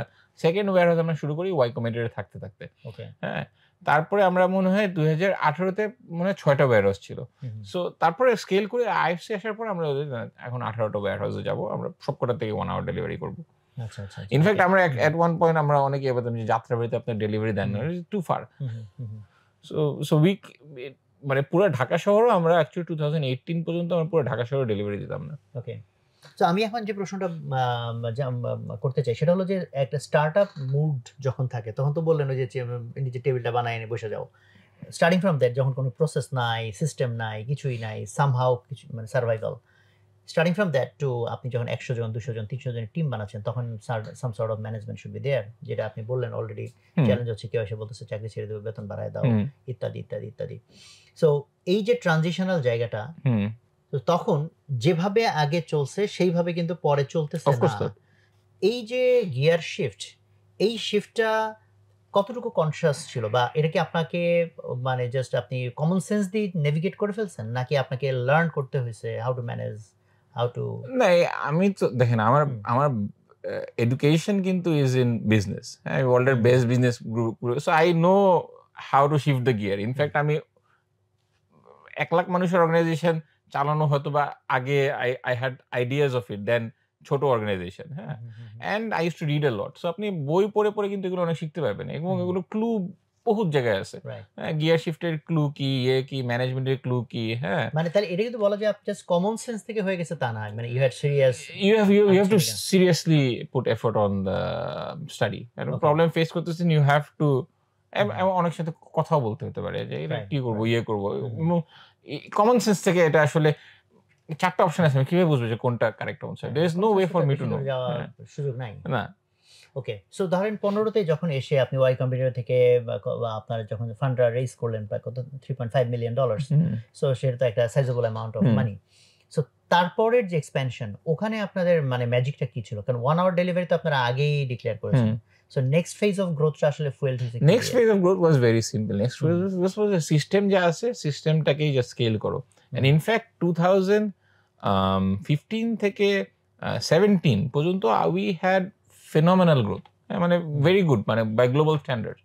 2017 এসে আমার হিসাব ছিল যে আমাদের যে গ্রোথ গ্লোবাল, সো এখন বই পড়ার মধ্যে একটা সমস্যা আছে, বইয়ের মধ্যে আসলে অনেক রিয়ালিটির অনেক জিনিসপত্র ক্যাপচার হয় না। হ্যাঁ, তো আমি বই পড়ে তো অত দূরে আসছি, আমার ইয়ে হলো যে আচ্ছা এই নাম্বারস আছে ওয়ার্ল্ড ওয়াইড, আমি তো ওয়ার্ল্ডের ওয়ান অফ দ্য টপ 3%-এ আমার মাই মেট্রিক্স। তখন আমি আমাদের ডেক বানায় পাঠালাম টু ওয়ার্ল্ডের top VC, Andreessen Horowitz, founders fund, everyone took a meeting with us. Meeting করে প্রথম মিটিং আবার কয়েকটা সেকেন্ড মিটিংও করছে। সেকেন্ড থেকে মিটিং করে তারপর সবাই বলছে না আসলে Bangladesh is too far from you, এই বাংলাদেশে তো আমরা যাবো না, we don't understand enough of the country, আমাদের যে ক্যাপিটাল দিচ্ছে, আমাদের রেসপন্সিবিলিটি, এটা কোনো বইয়ে লেখা নেই যে বাংলাদেশ যে টু ফার, এটা তো কোনো বইয়ে লেখা নেই। হ্যাঁ, সো 2017-এ এসে আমরা মানে ফার্স্ট সিরিয়াস ধাক্কা খেলাম যে আরে টাকা পয়সা নেই, আমার তো প্ল্যান হলো গিয়ে আছে 5 million invest, 3.5 to see next স্টেজে আমি 10 মিলিয়ন ইনভেস্ট করবো। হ্যাঁ, this is no ইয়ে। So at that point basically আমার আবার মানে চাল্লালের যে জার্নিটা, চাল্লালের আই থিঙ্ক আমাদের এক্সিকিউশনে আমাদের আসলে এত মিস্টেক আমরা করি নাই। হ্যাঁ, মানে এক্সিকিউশনে অবশ্যই মিস্টেক করছি, but mistake is also learning. হ্যাঁ, execution mistakes were not very high. আমাদের যেটা হলো যে আমরা যে এস্টিমেট করছি যে ইকোসিস্টেমটা আমাদের সাথে যে কিভাবে গ্রো করবে, কিংবা আমাদের যে কোন লেভেলে কিরকম ফান্ডিং অ্যাক্সেসিবল হবে, সেইটা আমরা at certain stages under estimate কিংবা ওভার এস্টিমেট করে ফেলছি। এটা হলে এটা হবে, এটা হলে এটা হবে। সো ওই জন্য অনেকে বলে যে বাংলাদেশে আসলে প্রফিটেবল ব্যবসা করা যায়, কারণ প্রফিটেবল ব্যবসা হলে ওই ভ্যারিয়েবলটা থাকে না। সো 2017 এসে আমাকে ফার্স্ট বিজনেসটাকে বলতে হয় যে না, কোনো খরচ টরচ করা যাবে না, উই গো স্টেডি, জাস্ট বেঁচে থাকো। তখন তো আপনাদের কতদিনের ছিল রানওয়ে? 1 মাস। মানে 1 মাস মাত্র? মানে হাতে 1 মাসের টাকা? হ্যাঁ। আমরা এরকম হয়েছে, আমরা বসে বসে বলছি আচ্ছা আমরা কোনো আউটসোর্সিং প্রজেক্ট করি, কত আসে, আচ্ছা এত টাকা আসে। আই ডোন্ট নো ভাই, এই যে পজিশন মানে গুলো এত মার্জিনাল জায়গায় কেন চলে গেল? কারণ ইনভেস্টরদেরকে তো আপনি অনেক আগে থেকেই, কারণ আমি ধরছি 6 মাস লাগবে আমার ইনভেস্টমেন্ট তুলতে, 6 মাসে উঠবে। সো মে মাস কোনো অফার নেই। হ্যাঁ, so at this points actually মানে হলো গিয়ে যে you have nothing but to rely fully on Allah, যে এটা আসলে আর কোনো উপায় নাই টু সার্ভাইভ। হ্যাঁ, এবং এটা কিভাবে পাস হয় আই ডোন্ট ইভেন নো। মানে এই পিরিয়ড গুলোতে আমি হয়তোবা 2-3 বার গেছি, and I don't know how I come out of it, how we come out of it. হ্যাঁ, it's very difficult. কিভাবে জানি হয়ে যায়। একজন আসলো, হ্যাঁ তোমার আচ্ছা কত টাকা লাগবে, তোমার স্যালারি দিতে পারতেছ না পরশুদিন, কত টাকা লাগবে? 30 লাখ। আচ্ছা ঠিক আছে, তুমি কবে দিতে পারবা? এই নাও। এরকম সিচুয়েশন। হ্যাঁ, সফট লোন দিল আমাকে। হ্যাঁ, বাট at that point 2017 যেটা হলো যে ultimately IFC started talking to us.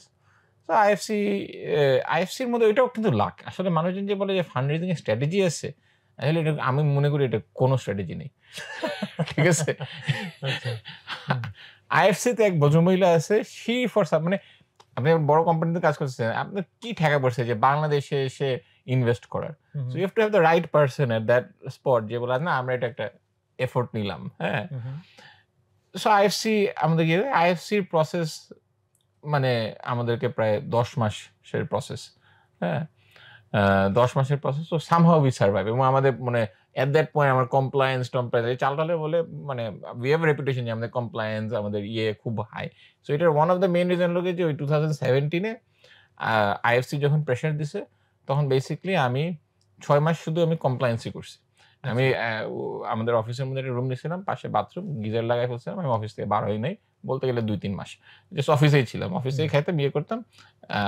Wife আর বাচ্চা ছিল বার্কলিতে, কারণ ওয়াইফ এমবিএ করতে গেছিল। আর মনে হয় তাদের সাথে 6 মাসে 2 বার ফোনে কথা হয়েছে। That's it. মানে বাচ্চা তখন ছোট অনেক, but you know this are sacrifices that had to be made. because I'm focused on fixing, let's say, accounting system. Accounting system মানে 200টা ডিম আছে, তার মধ্যে 4টা ডিম ভাঙছে, ওটার অ্যাকাউন্টিং লাগবে।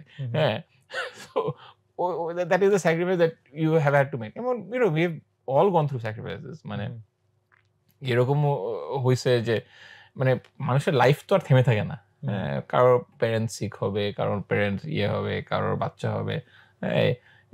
It's evolving life. সো সবকিছুকেই মানে মাঝখানে you have to keep on doing this.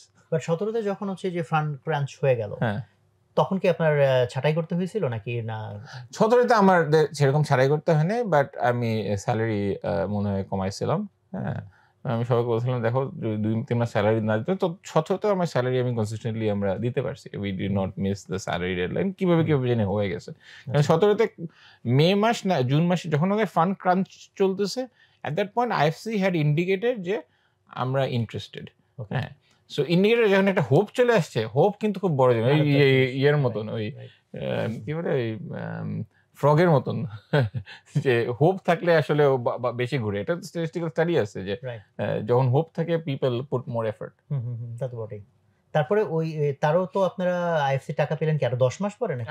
পাইছি আমরা ফাইনালি ফেব্রুয়ারি অফ 2018।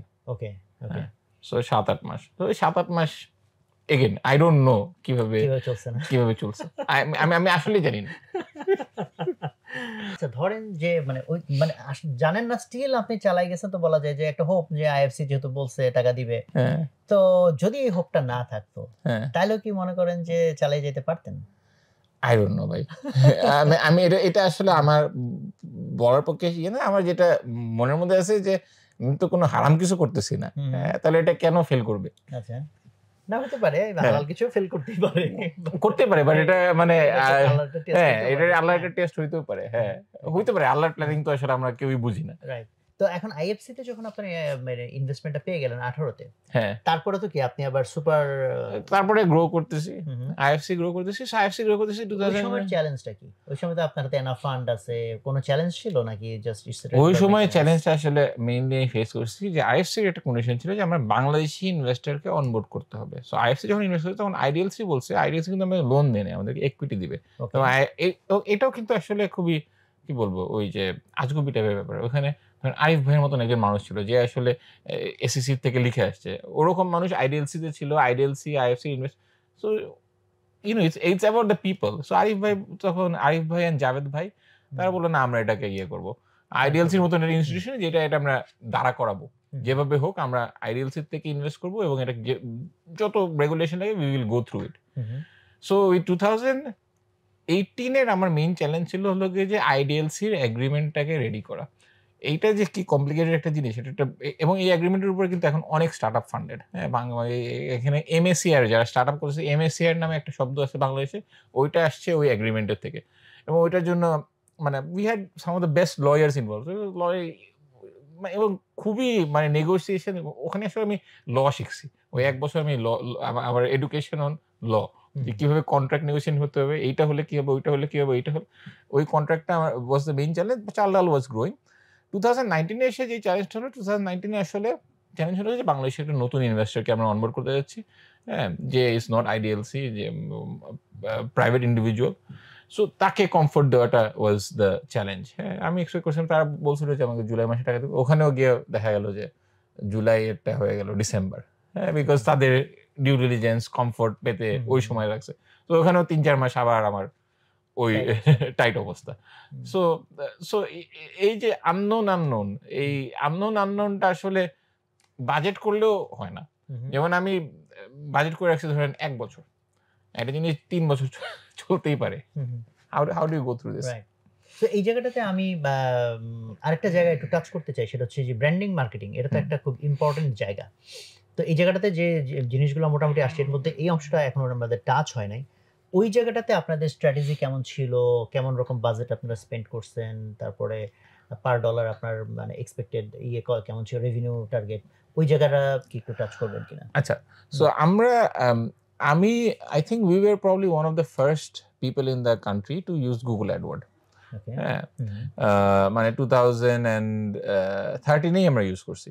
হ্যাঁ সো আমাদের টিমের মধ্যে ওই অ্যাডের এফিসিয়েন্সি কি এভাবে আমরা এফিসিয়েন্সি বলতো প্ল্যান করতে হবে। এবং আমরা মনে করি আমরা ব্র্যান্ডিং এবং মার্কেটিং এ আসলে আমরা এত ভালো না।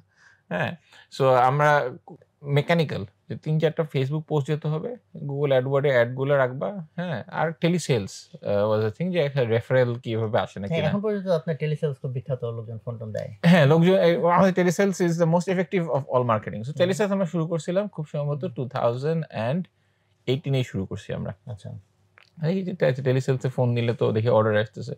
সো অ্যাট দ্যাট পয়েন্ট আসলে আমরা প্রোডাক্টটাকে যদি ইমপ্রুভ করতে থাকি গ্রোথ হবে। So we were growing. হ্যাঁ সো উই ওয়ার 13 থেকে 18 তো ধরেন এই 5 বছর। হ্যাঁ এই 5 বছর যে চাল ডালের নাম মানুষজন জানলো, ওখানে জাস্ট এই যে ফেসবুকে এবং গুগল অ্যাডওয়ার্ডে যে অ্যাড, এটাই, আর স্পেশাল কোনো মেকানিজম বা কিছু ওখানে মার্কেটিংটা কি মেইনলি লিড করতেন কি আপনার পেইড কোনো নাকি? ওমর ভাই আমাদেরকে জয়েন করে খুব সম্ভবত 2017 এর নভেম্বরে। সো ওমর ভাই 2017 থেকে করে, তার আগে হেড অফ গ্রোথ ছিল। সো ওমর ভাই আসার পর ওমর ভাই অনেক স্ট্র্যাটেজি করছে, এসএমএস, যশোর রাস্তার মধ্যে নেমেও ক্যাম্পেইন করছে, এক্সেট্রা করছে। বাট আলটিমেট সারমম্ব ইজ যে এটার মধ্যে ঘি হলো গিয়ে যে telesales. The key of is a nothing beats telesales in Bangladesh. So you put your effort on this. এবং মানুষকে একটা হ্যাবিট ফর্ম করাতে হবে। হ্যাঁ রিমাইন্ডার, তারপর আমাদের একটা ছিল, রিটেনশন ইঞ্জিনও ছিল, যে 3 দিন পরে একটা ডিসকাউন্ট কুপন, এই কুপন, এইটা আমরা মনে হয় 2017 প্রথমে ছাড়ছে। That was working quite well, যে এই দিন পরে একটা পুশ নোটিফিকেশন, এতদিন পরে একটা ইমেল, এতদিন পরে একটা এসএমএস, এই জিনিসটা মানে অটোমেটিকলি একটা ইঞ্জিন ম্যানেজমেন্ট ওটাই চলতেছিল। বাট তার আগে আসলে ওই ফেসবুকে মার্কেটিং করতাম, ওটার থেকে আসতো। বাট আমি তখন হচ্ছে আমার মনে আছে 2017-18 দিকে মোস্ট প্রবাবলি আমি গ্রোথ হ্যাকিং নিয়ে খুব ঘাটতেছিলাম। হ্যাঁ আর তখন আমি চাল ডালের সাইটেও ঢুকতাম। আমি দেখতাম যে আরে অনেক গ্রোথ হ্যাকিং আইডিয়াস এখানে দেখতেছি, এখানে মানে আমি যেগুলো রিকগনাইজ করতে পারতাম। ও সো আমার কাছে তো মনে হয়েছে যে আপনাদের ওরকম একটা টিম মেবি ছিল যারা হচ্ছে যে গ্রোথ হ্যাক করার মতো যে আইডিয়াস গুলা সাইটের ভিতরে যে বিভিন্ন রকম, এই যেমন বললেন আপনার অফার পেজ বা প্রথম অর্ডারে এইটা, দ্বিতীয় অর্ডারে এইটা, যে কিভাবে ওকে আবার রিপিটেড পারচেজ করাবো, এই জিনিসগুলা আমরা কয়েকটা, টু বি অনেস্ট আমরা বলবো যে আমাদের চাল ডালের ইঞ্জিনিয়ারিং এফোর্টের হয়তোবা 5%ও আমরা গ্রোথে দেই নাই। আচ্ছা 95% আমাদের ইয়ে ছিল যে অ্যাপটা ভালো করো, অ্যাপটা সিম্পল করো। হ্যাঁ, বিকজ মানে আমরা কেউ আসলে মার্কেটিং গ্রোথে দিনে আমরা কিছু পিআর করছি। হ্যাঁ, সো জিয়া ওয়াজ ইন্টারেস্টেড। জিয়ার দায়িত্ব হলো যে তুমি সব জায়গায় যাবা। হ্যাঁ, তুমি সব জায়গায় যাবো, তুমি কোনো ইভেন্ট যেন মিস না হয়। So that was Zia's KPI. হ্যাঁ, সো জিয়া ওই 2018 থেকে সব জায়গায় সে চালের ইয়ে থাকতে হবে। হ্যাঁ, সো জিয়া ওইটা করতো। আর এখানে পেপারের থেকে যেটা আসতো অর্গানিকলি আসতো। আমরা মনে হয় সেরকম পেইড পিআরও আসলে আমরা করি নাই, টু বি অনেস্ট। হ্যাঁ, যা আসছে মোটামুটি অর্গানিকলি। আর এই যে দুই তিনটা আইডিয়া আমরা মাঝে মাঝে আরে গ্রোথ তো কিছু করা লাগবে, তখন একটু মানে গিল্টি হয়ে আর কি, আচ্ছা একটা গ্রোথ ইঞ্জিন নামাই, এই নামাই, ওই নামাই। হ্যাঁ, বাট আমরা কয়েকটা সিস্টেমেটিক জিনিস অবশ্য অনেক আগের থেকেই আছে। যেমন আমরা কাস্টমারকে ক্লাসিফাই করি বেসড অন তাদের অর্ডারিং স্ট্যাটাস। যে প্রথমে আসলে তারা ইনঅ্যাক্টিভ, তারপরে অ্যাক্টিভ হবে এত, রেগুলার, সুপার রেগুলার, একটা স্টেট মেশিন আছে এখানে। সো এই জিনিসটা আমাদের অ্যাকচুয়ালি 2015-এই বানানো আছে। তো স্টেট অনুযায়ী আমাদের ইয়ে হলো যে সবাই যদি রেগুলার স্টেটে থাকে, কোনো মার্কেটিং হবে না, যারা ইয়ে আছে এদেরকে SMS পাঠাও। এই হলো এই বেসিক ফর্মুলা দিয়ে মোটামুটি চলে আসছে। হ্যাঁ, আর আমাদের টিম আছে যেটা 2017-18 থেকে ওই আমাদের কাস্টমারের থেকে কাস্টম অডিয়েন্স বানায় ফেসবুকে দিত। আর রিটার্গেটিং করা হতো, যে ডাইপারের কাস্টমারকে ইয়ে করো। বাট মানে ইয়েস, দেয়ার ওয়াজ এ টিম, মানে এখনো আছে সেই টিম, 2-3 জন, তারা মানে কাজ করে গেছে। হ্যাঁ, এবং তারা বই পড়ে গেছে। হয়তো আমি তাদেরকে যথেষ্ট অ্যাপ্রিশিয়েট করি না, কারণ আমার হয়তো ইনপুট দেওয়া লাগে নাই। বাট ইউনো, এটা আসলে আরো অনেক করা সম্ভব ছিল, যেটা আমরা হয়তো অতটা করি নাই। মানে গ্রোথ হ্যাকিং এর জিনিসগুলো আসলে অতটা হয়তো আসে নাই। সো এই জায়গাটাতে আরেকটু জানতে চাই, মানে যখন হচ্ছে কল সেন্টার থেকে এরকম কল দেওয়া হয়, তো সেক্ষেত্রে তো একটা মিশ্র প্রতিক্রিয়া থাকে হয়তো লোকজন, তাই না? কিছু লোকজন হয়তো বিরক্ত হয় কিনা, যে সো ওই জায়গাটাতে আপনারা এটাকে কিভাবে? আচ্ছা, সো কল সেন্টার তো আমরা মোটামুটি যতবারই আমরা খাতা কলম নিয়ে বসছি, হ্যাঁ, এবং ধরেন বছরে 1 থেকে 2 বার আমাদের খাতা কলম নিয়ে বসা যায় যে কোন মার্কেটিং চ্যানেল ভালো। Last 5 to 6 years consistently call center has been the best performing marketing channel. তাহলে আমি কি করবো? পাবলিক বিরক্ত হলে কিছু করার নাই। পাবলিক বিরক্ত, এখন জিনিসটা হলো যে আপনার নয়েজ টু সিগন্যাল কমাইতে হবে। সো এখন যে সিস্টেমে হয়, এখন হয়তো আপনি 1 বছর কিংবা 7 মাস আসলে খুব কম অ্যানোয়েন্সি আছে, কারণ ইঞ্জিনটা অনেক রিফাইন্ড হয়ে গেছে। হ্যাঁ, সো উই হ্যাভ ফাউন্ড যে দেয়ার 2 টাইপস অফ ইউজার। কয়েকজন আছে যারা ফোন দিলে অনেক কথা বলতে চায়, আর কয়েকজন আছে যারা ফোন দিলে বিরক্ত হয়। So find the people who likes talking. ওগুলো আপনারা পরে সফটওয়্যার ট্যাগিং করতেন, মানে র‍্যান্ডম কেউ ফোন দিচ্ছে না, তার পরিচিত একজন ফোন দিচ্ছে।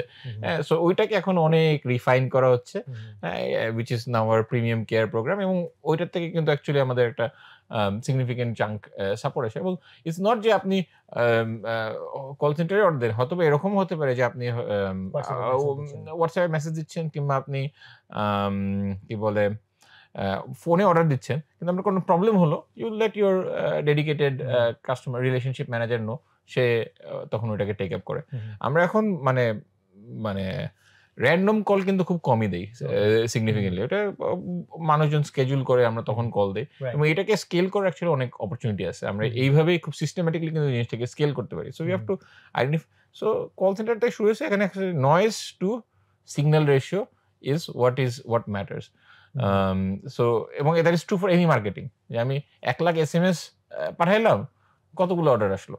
হ্যাঁ, সো অপটিমাইজ করো। সো এটা তো ভেরি, এবং ওর ভাই এটা অনেক করছে। ওর ভাই নিজে he is expert in this, সে এটা অনেক করছে, নয়েজ টু সিগন্যাল। সে অনেক এফিসিয়েন্সি আনছে এখানে। জি। আর আমরা এখন যদি কাস্টমারের জায়গা থেকে আসি, যে কাস্টমার যে স্যাটিসফ্যাকশনের বিষয়টা, যেটা খুব hard core of the business, এই জায়গাটাতে আপনাদের মানে স্ট্র্যাটেজিগুলো কেমন ছিল? মেট্রিক্সগুলো কিভাবে বুঝতেন? কিভাবে টুইকিং করতেন? সো আমরা যদি কাস্টমার স্যাটিসফ্যাকশন এর জায়গাতে আসি, সেই জিনিসটা হলো গিয়ে যে এটা আসলে একটা কোম্পানি ওয়াইড অ্যাওয়ারনেস তৈরি করাটা ভেরি ইম্পর্টেন্ট। ফার্স্ট জিনিস হলো গিয়ে যে you have to get to the depth of the problem. আচ্ছা, এটার এক্সাম্পল কি? এক্সাম্পল হলো আমরা এই বছর মনে হয় 400 না 500 টন আম বিক্রি করছি ডাইরেক্ট 3 কেজি বক্সে। হ্যাঁ, আমরা মনে হয় গত বছর 700-800 টনও বিক্রি করছি। এবছর একটু কম বিক্রি হয়েছে ওভারঅল। বাট ধরেন ওই 1000 টন আম বিক্রি করতে গিয়ে আমি অনেক কিছু শিখছি। কি শিখছি? আচ্ছা, মানুষজন ফোন করলো আম খারাপ। ভাই ঠিক আছে, খারাপ কি খারাপ? আমের উপরে কালো। আচ্ছা, উপরে কালো কেন হতে পারে? উপরে কালো হচ্ছে যখন গাছ থেকে পারছে তখন ওইটাকে ঠিক মতন ঝরায় নাই। সো এটা যখন ঘটতেছে ওইটার ট্যাগ চলে যাচ্ছে আমাদের যে গাছ থেকে পাড়ার ম্যানেজার তার কাছে, এই তোমার এতগুলা ড্যামেজ আসতেছে কেন? তারপর আসতে পারে যে আম সফট। আম সফট কেন হতে পারে? সফট হলে আমার সিস্টেমের মধ্যে বেশি টাইম ছিল। হ্যাঁ, FIFO মেইনটেইন হয় নাই। FIFO মেইনটেইন হয় নাই, ওয়্যার হাউসে যে আছে এরা ধরো। হ্যাঁ, সো এই তোমার FIFO করো। আবার হতে পারে যে এটা ট্যাপ খাইছে। সো ট্যাপ খাওয়া মানে হলো গিয়ে যে আমাদের রাজশাহী থেকে যে আম আসতেছে ঢাকা আসতেছে, ওখানে হয়তোবা আমাদের হ্যান্ডলিং কে ঝামেলা হয়েছে। কারণ ঢাকায় এসে কার্টনে তো ট্যাপ খায় না। আবার হতে পারে যে আমটা বেশি শক্ত। এটা মানে যে কোনো এক কারণে আমরা আসলে খুব তাড়াতাড়ি আম পাঠায় দিছি। সো ওই আম খারাপটাকে আসলে 4 টা ভাগে ভাগ করতে হবে। এবং কল সেন্টারে আসলে তখন আমাদের কাস্টমার সার্ভিস এজেন্ট সিলেক্টস যে আম এইটা খারাপ, এই খারাপ, হ্যান খারাপ। And we have done the same with rice. হ্যাঁ, এবং রাইসও আমাদের আলহামদুলিল্লাহ complain has come down. So এটা একটা করে প্রোডাক্ট ধরে মানে ইটস অ্যাবাউট এটা প্রত্যেকটার রুট কজ আছে। হ্যাঁ, সো রুট কজটাকে আইডেন্টিফাই করে if you can send it to the person and identify to the process, then it will reduce. এবং এইটার পেছনেই আমাদের এফোর্টটা গেছে। হ্যাঁ, আমাদের যে 10-11 বছর to come up with this system, যে কোনটা কিভাবে হ্যান্ডলিং করতে হবে, কোনটা কতক্ষণ রাখা যায়, কোনটা কতক্ষণ ফাস্ট ডেলিভারি করা যায়। কাস্টমার সার্ভিসে এখন আমাদের মেইন 2টা কমপ্লেইন, একটা হলো গিয়ে লেট ডেলিভারি, আরেকটা হলো মিসিং। সো মিসিংটা মোটামুটি আমরা ধরেন সফটওয়্যার হোক হোক ফাইন্ড করতে 0 নিয়ে আসছি। লেট ডেলিভারিটা is a very challenging problem, যেটা নিয়ে আমরা একটু কল শুরু হওয়ার আগে করছিলাম যে এখন আসলে আমরা কমিট করব যে কাউকে যে 1 ঘন্টা ডেলিভারি করব। হ্যাঁ, আমি এটা এই কমিটমেন্টটা কিসের বেসিসে দিচ্ছি? আপনার বাসা হয়তোবা হতে পারে পল্টনে, হ্যাঁ, অ্যান্ড আমাদের ওয়্যারহাউস হতে পারে আরামবাগে। সো পল্টন থেকে আরামবাগ যদি হয়, মাঝখানে যদি একটা মিছিল পড়ে, হ্যাঁ, তাহলে লেট ডেলিভারি হতেই পারে। সো কিংবা আপনার একটা বাইকার অ্যাক্সিডেন্ট করতে পারে, কিংবা আপনার অর্ডার অনেক বড় হতে পারে যে বাইকে যাবে না, এটা একটা গাড়িতে যাবে। হ্যাঁ, so at the time of receiving the order আমরা আসলে যে পুরো ওয়ার্ল্ডের ব্যাপারে যত ইনফরমেশন জানতে পারবো, যে বৃষ্টি হচ্ছে নাকি না, মিছিল হচ্ছে নাকি না, etcetera etcetera, I can make better commitment. So এখন আমরা যেটা নিয়ে কাজ করতেছি সেটা হলো গিয়ে যে how can we make better commitment? আপনি যেখান থেকে লগ ইন করতেছেন, প্লাস আপনি কি অর্ডার করতেছেন, প্লাস আপনার প্রিভিয়াস ট্রানজাকশন হিস্ট্রি কি, হ্যাঁ, এটার উপর বেসিস করে আমরা আপনাকে একটা কমিটমেন্ট যেটা দেবো সেটা আমরা মেনটেন করার চেষ্টা করবো। So but this is a very very difficult technical problem. So many factors এবং সবকটাই একটু ইনফ্লুয়েন্স করবে, এবং আপনার যে সিস্টেম আছে সেটাকেও আপনার প্রেডিক্ট করতে হবে। রাইট।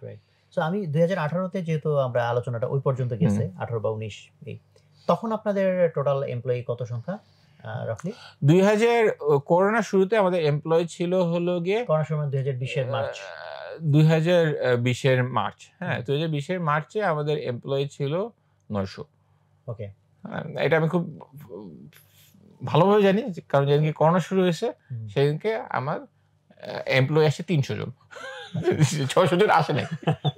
তো তখন রাফলি কেমন অর্ডার আপনাদের হ্যান্ডেল করতে হতো পার ডে? মানে কতজন এমপ্লয়ি আসলে করতে? তখন আই থিংক অ্যাবাউট 2000। হ্যাঁ। সো সেখান থেকে অ্যাকচুয়ালি এই ডেটাটা বলার কারণ হচ্ছে যে কেউ একজন যখন এই ধরনের প্ল্যান করে তার ওই রেশিওটা বোঝার ক্ষেত্রে আমি যাতে। হ্যাঁ, না, কিন্তু আমার এই পর্যন্ত আসতে হয়তো 2018 পর্যন্ত নাও লাগতো। আমার এখানে ধরেন 1-1.5 বছর গেছে শুধু ফান্ডিং এর পিছনে এফোর্ট। হ্যাঁ, তো এটা সিস্টেম মেইনটেইন, মানে ফান্ডিং আসে নাই কিংবা ফান্ডিং ডিলে হয়েছে। আমার এখানে ওই 2000 অর্ডারে আসলে পৌঁছে যাওয়ার কথা বাই 2017। বাট 2000 অর্ডার হ্যান্ডেল করার জন্য যে 900 লোক লাগতেছে, সেই জায়গাটা আপনি যদি চিন্তা করেন যে সেটা কি একটা হেলদি রেশিও নাকি এটা আরো অপটিমাইজড? না, এটা আরো অপটিমাইজড। এটা আপনার অ্যাকচুয়ালি হওয়া উচিত যে 900 মানুষ 900 মানুষ should be handling about like 6 থেকে 7,000 অর্ডার।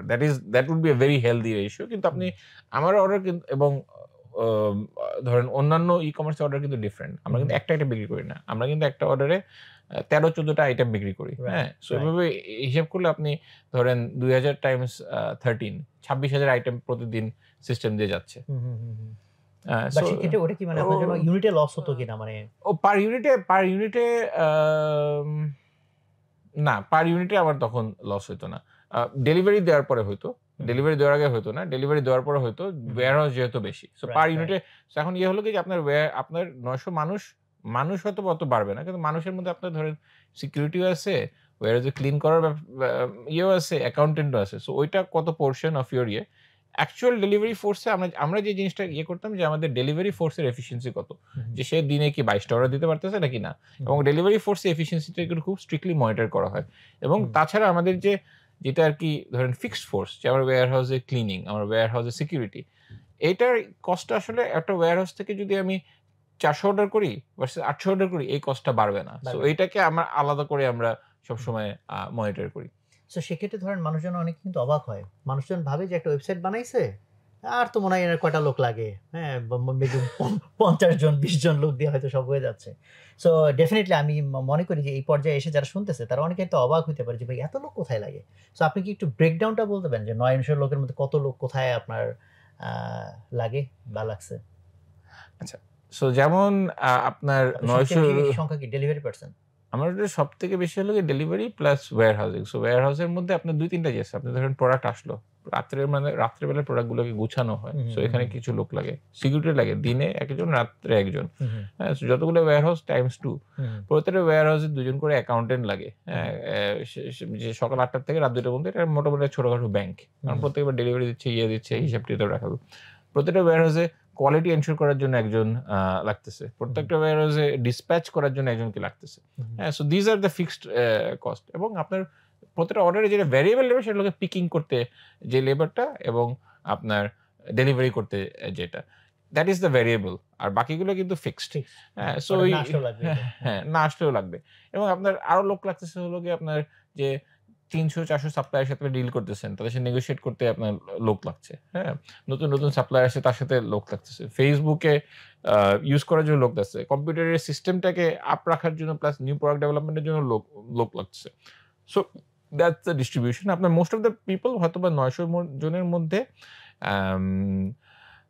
আই উড সে 600 জন is involved in the delivery, আর বাকি হলো গিয়ে 200 জন হয়তো বা ফিক্সড, যারা আর কি মানে সিস্টেমটাকে দাঁড়ায় রাখছে, আর 100 জন হয়তো বা in the development and new process growth. যদি স্পেসিফিক্যালি জানি যে টেকে তখন কত লোক ছিল 900 এর মধ্যে? যদি তখন এট দ্যাট পয়েন্ট 2018 হয়তো বা 6 জন।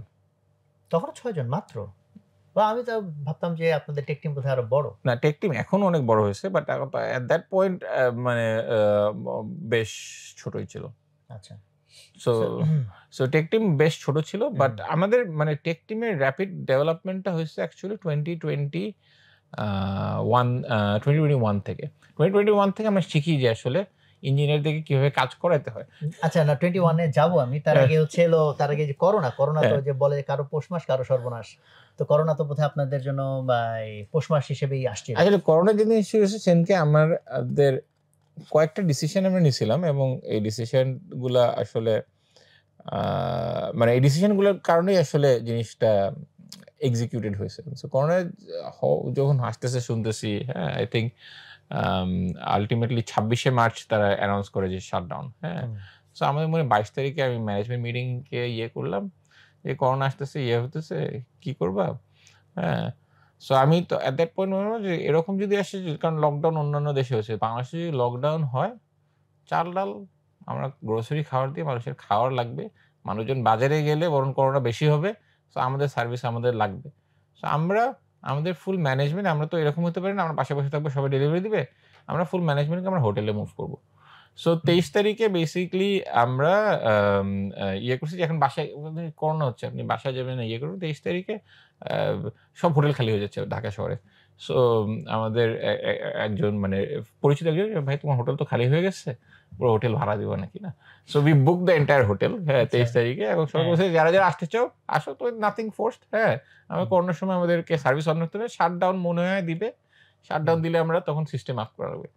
So that was I think যে আমরা প্রত্যেকদিন হোটেলে মানে ফার্স্ট যেদিন রাত্রে সেদিনকে আমি গাড়ি নিয়ে বেরোচ্ছি, রাস্তায় মানে খালি, মানে ঢাকা শহর ইজ লাইক গোস্ট টাউন, ভুতুরে, পুরো ভুতুরে অবস্থা। হ্যাঁ, এইদিকে মানে এদিকে এদিকে আমার বাসা থেকে আমার ওয়াইফ বলে কি করতেছো, হ্যাঁ, এ বলে কি করতেছো, আমার মানে ফ্যামিলির সিনিয়র মানুষের বলতেছে কি করতেছো, আমি বলি না, it is the right decision. হ্যাঁ, সো ওই জায়গাটা আই গট এ, আমার ফ্যামিলি না মানে এমপ্লয়ীদের ফ্যামিলি থেকেও ইয়ে আছে যে কি করতেছে, হ্যাঁ, কিংবা যে ও মানে এই এরকম সিচুয়েশনে এরকম ডিসিশন নেওয়া। So we have to stand by the decision যে this is the correct decision. এবং ওয়্যারহাউসের মধ্যে প্রসেস কি কি এগুলো আমরা করোনা আসছে, মাস্ক পরো, এই পরো, মানে উই ইমপ্লিমেন্টেড। ওয়্যারহাউসে একটা করোনা যদি টেস্টিং হয় পুরো ওয়্যারহাউস শাটডাউন, মানে এগুলো মোটামুটি আমরা এসওপি সবকিছু দাঁড়া করে ফেলছি within March. And we kept on delivering. এবং যেটা হচ্ছে যে করোনা হয়েছে এমন যে আমাদের ওয়েবসাইটে আসলে অর্ডার দেওয়ার কোনো লিমিট ছিল না। একদিন দেখি যে আমি রাত্রেবেলা ঘুমিয়ে দেখেছি যে 2022 অর্ডার তো রেলি আসে। আমি রাত্রে দেখেছি যে 200 অর্ডার আসছে কালকে দিনের জন্য। আমি মনে হয় সকালবেলা 7টার সময় উঠছি, 7টার সময় উঠে আমি অন করে দেখি যে 18,000 অর্ডার। 18,000 অর্ডার। এদিকে আমার অপারেশন থেকে ফোন করে বলতেছে স্যার কেউ তো আসেনি। 900 জন মানুষের মধ্যে আসছে মাত্র 300। তো আমি যারা আসে নাই সব ফায়ার করো, হ্যাঁ, নতুন হায়ার করো। আচ্ছা, হায়ারিং কিভাবে হবে, রাস্তা থেকে তো আর হায়ার করা যাবে না, ফোনে হায়ার করো। আমাদের যশোরে ব্যাক কল অফিস ছিল, যশোরে আমরা বলছি যে যশোরের মধ্যে আরেকটা ফ্লোরের মধ্যে তোষক পাঠাও, ওরা ওখানে বসে কল সেন্টার চালাবে। হ্যাঁ, so it was like basically military style. মানে এগেন এই পিরিয়ডটাই যে এক্স্যাক্টলি কি কি করছে, আই নো যে we did A lot of things, but I don't no, মানে আমি আসলেই বলতে পারবো যে কি করছি। আমরা সকালবেলা মিটিং করতাম, রাত্রে মিটিং করতাম। হ্যাঁ, রাত্রে মিটিং করার পরে আমাদের এখানে আপনার ফেসবুকে লাইভ যেতাম যে 2000 এমপ্লয়ি সবাইকে তো কমিউনিকেট করতে হবে, মোরাল হাই রাখতে হবে। হ্যাঁ, সবাই ফেসবুক লাইভে দেখতো যে ব্রডকাস্টিং হচ্ছে, আমরা ডিসকাশন আজকে এই চ্যালেঞ্জ হচ্ছে, এই ওয়্যারহাউসে এই ঝামেলা হয়েছে, এই ওয়্যারহাউসে পুলিশ ধরছে। একে তো করে না, পরে হলো গিয়ে আর্মি পিটাচ্ছে। হ্যাঁ, তারপরে হলো গিয়ে যে মানুষজন আতঙ্কিত। হ্যাঁ, এর বাসায় করোনা হয়েছে, 20টা অক্সিজেন সিলিন্ডার আনো, যে অক্সিজেন সিলিন্ডারের শর্টেজ না হয়, যার বাসায় হতে অক্সিজেন সিলিন্ডার পাঠায় দাও। হ্যাঁ, সো ইট ওয়াজ তারপরে ধরেন আপনি তখন এদের মানে 18,000 অর্ডারতে এই ওয়্যারহাউস বানাবো, ওয়্যারহাউস যে বানাবো কাঠ মিস্ত্রি নাই, ওয়্যারহাউস যে বানাবো ফ্রিজ কিনতে পারতেছি না। ওয়ালটনকে ফোন দিছি যে ভাই আমাদের 100টা ফ্রিজ লাগবে। তো তারা আবার গোডাউন খুলে আমাদেরকে ফ্রিজ দিছে। হ্যাঁ, মানে we got a lot of support as well. হ্যাঁ, যেমন ইফাদের জেনারেল বলছে তোমাদের জায়গা লাগবে, আমাদের তেজগাঁওতে জায়গা আছে, এটা ইউজ করো। আমরা সাথে সাথে ডেলিভারি করো। সো উই স্কেলড আপ, যতটা স্কেল আপ করতে পারছি তখন ফার্স্ট জিনিস যেটা করছি যে ওয়েবসাইটটাকে ডাউন করো, কেউ অর্ডার যেন না দিতে পারে, এবং লিমিট দাও যে ডেইলি এতগুলা। এবং জিনিসটা হলো কি, it was like this for 2 months। ওয়েবসাইটে যে স্লট খুলতাম, হ্যাঁ, সাথে সাথে অর্ডার, মানে ট্যাপের মতন অর্ডার।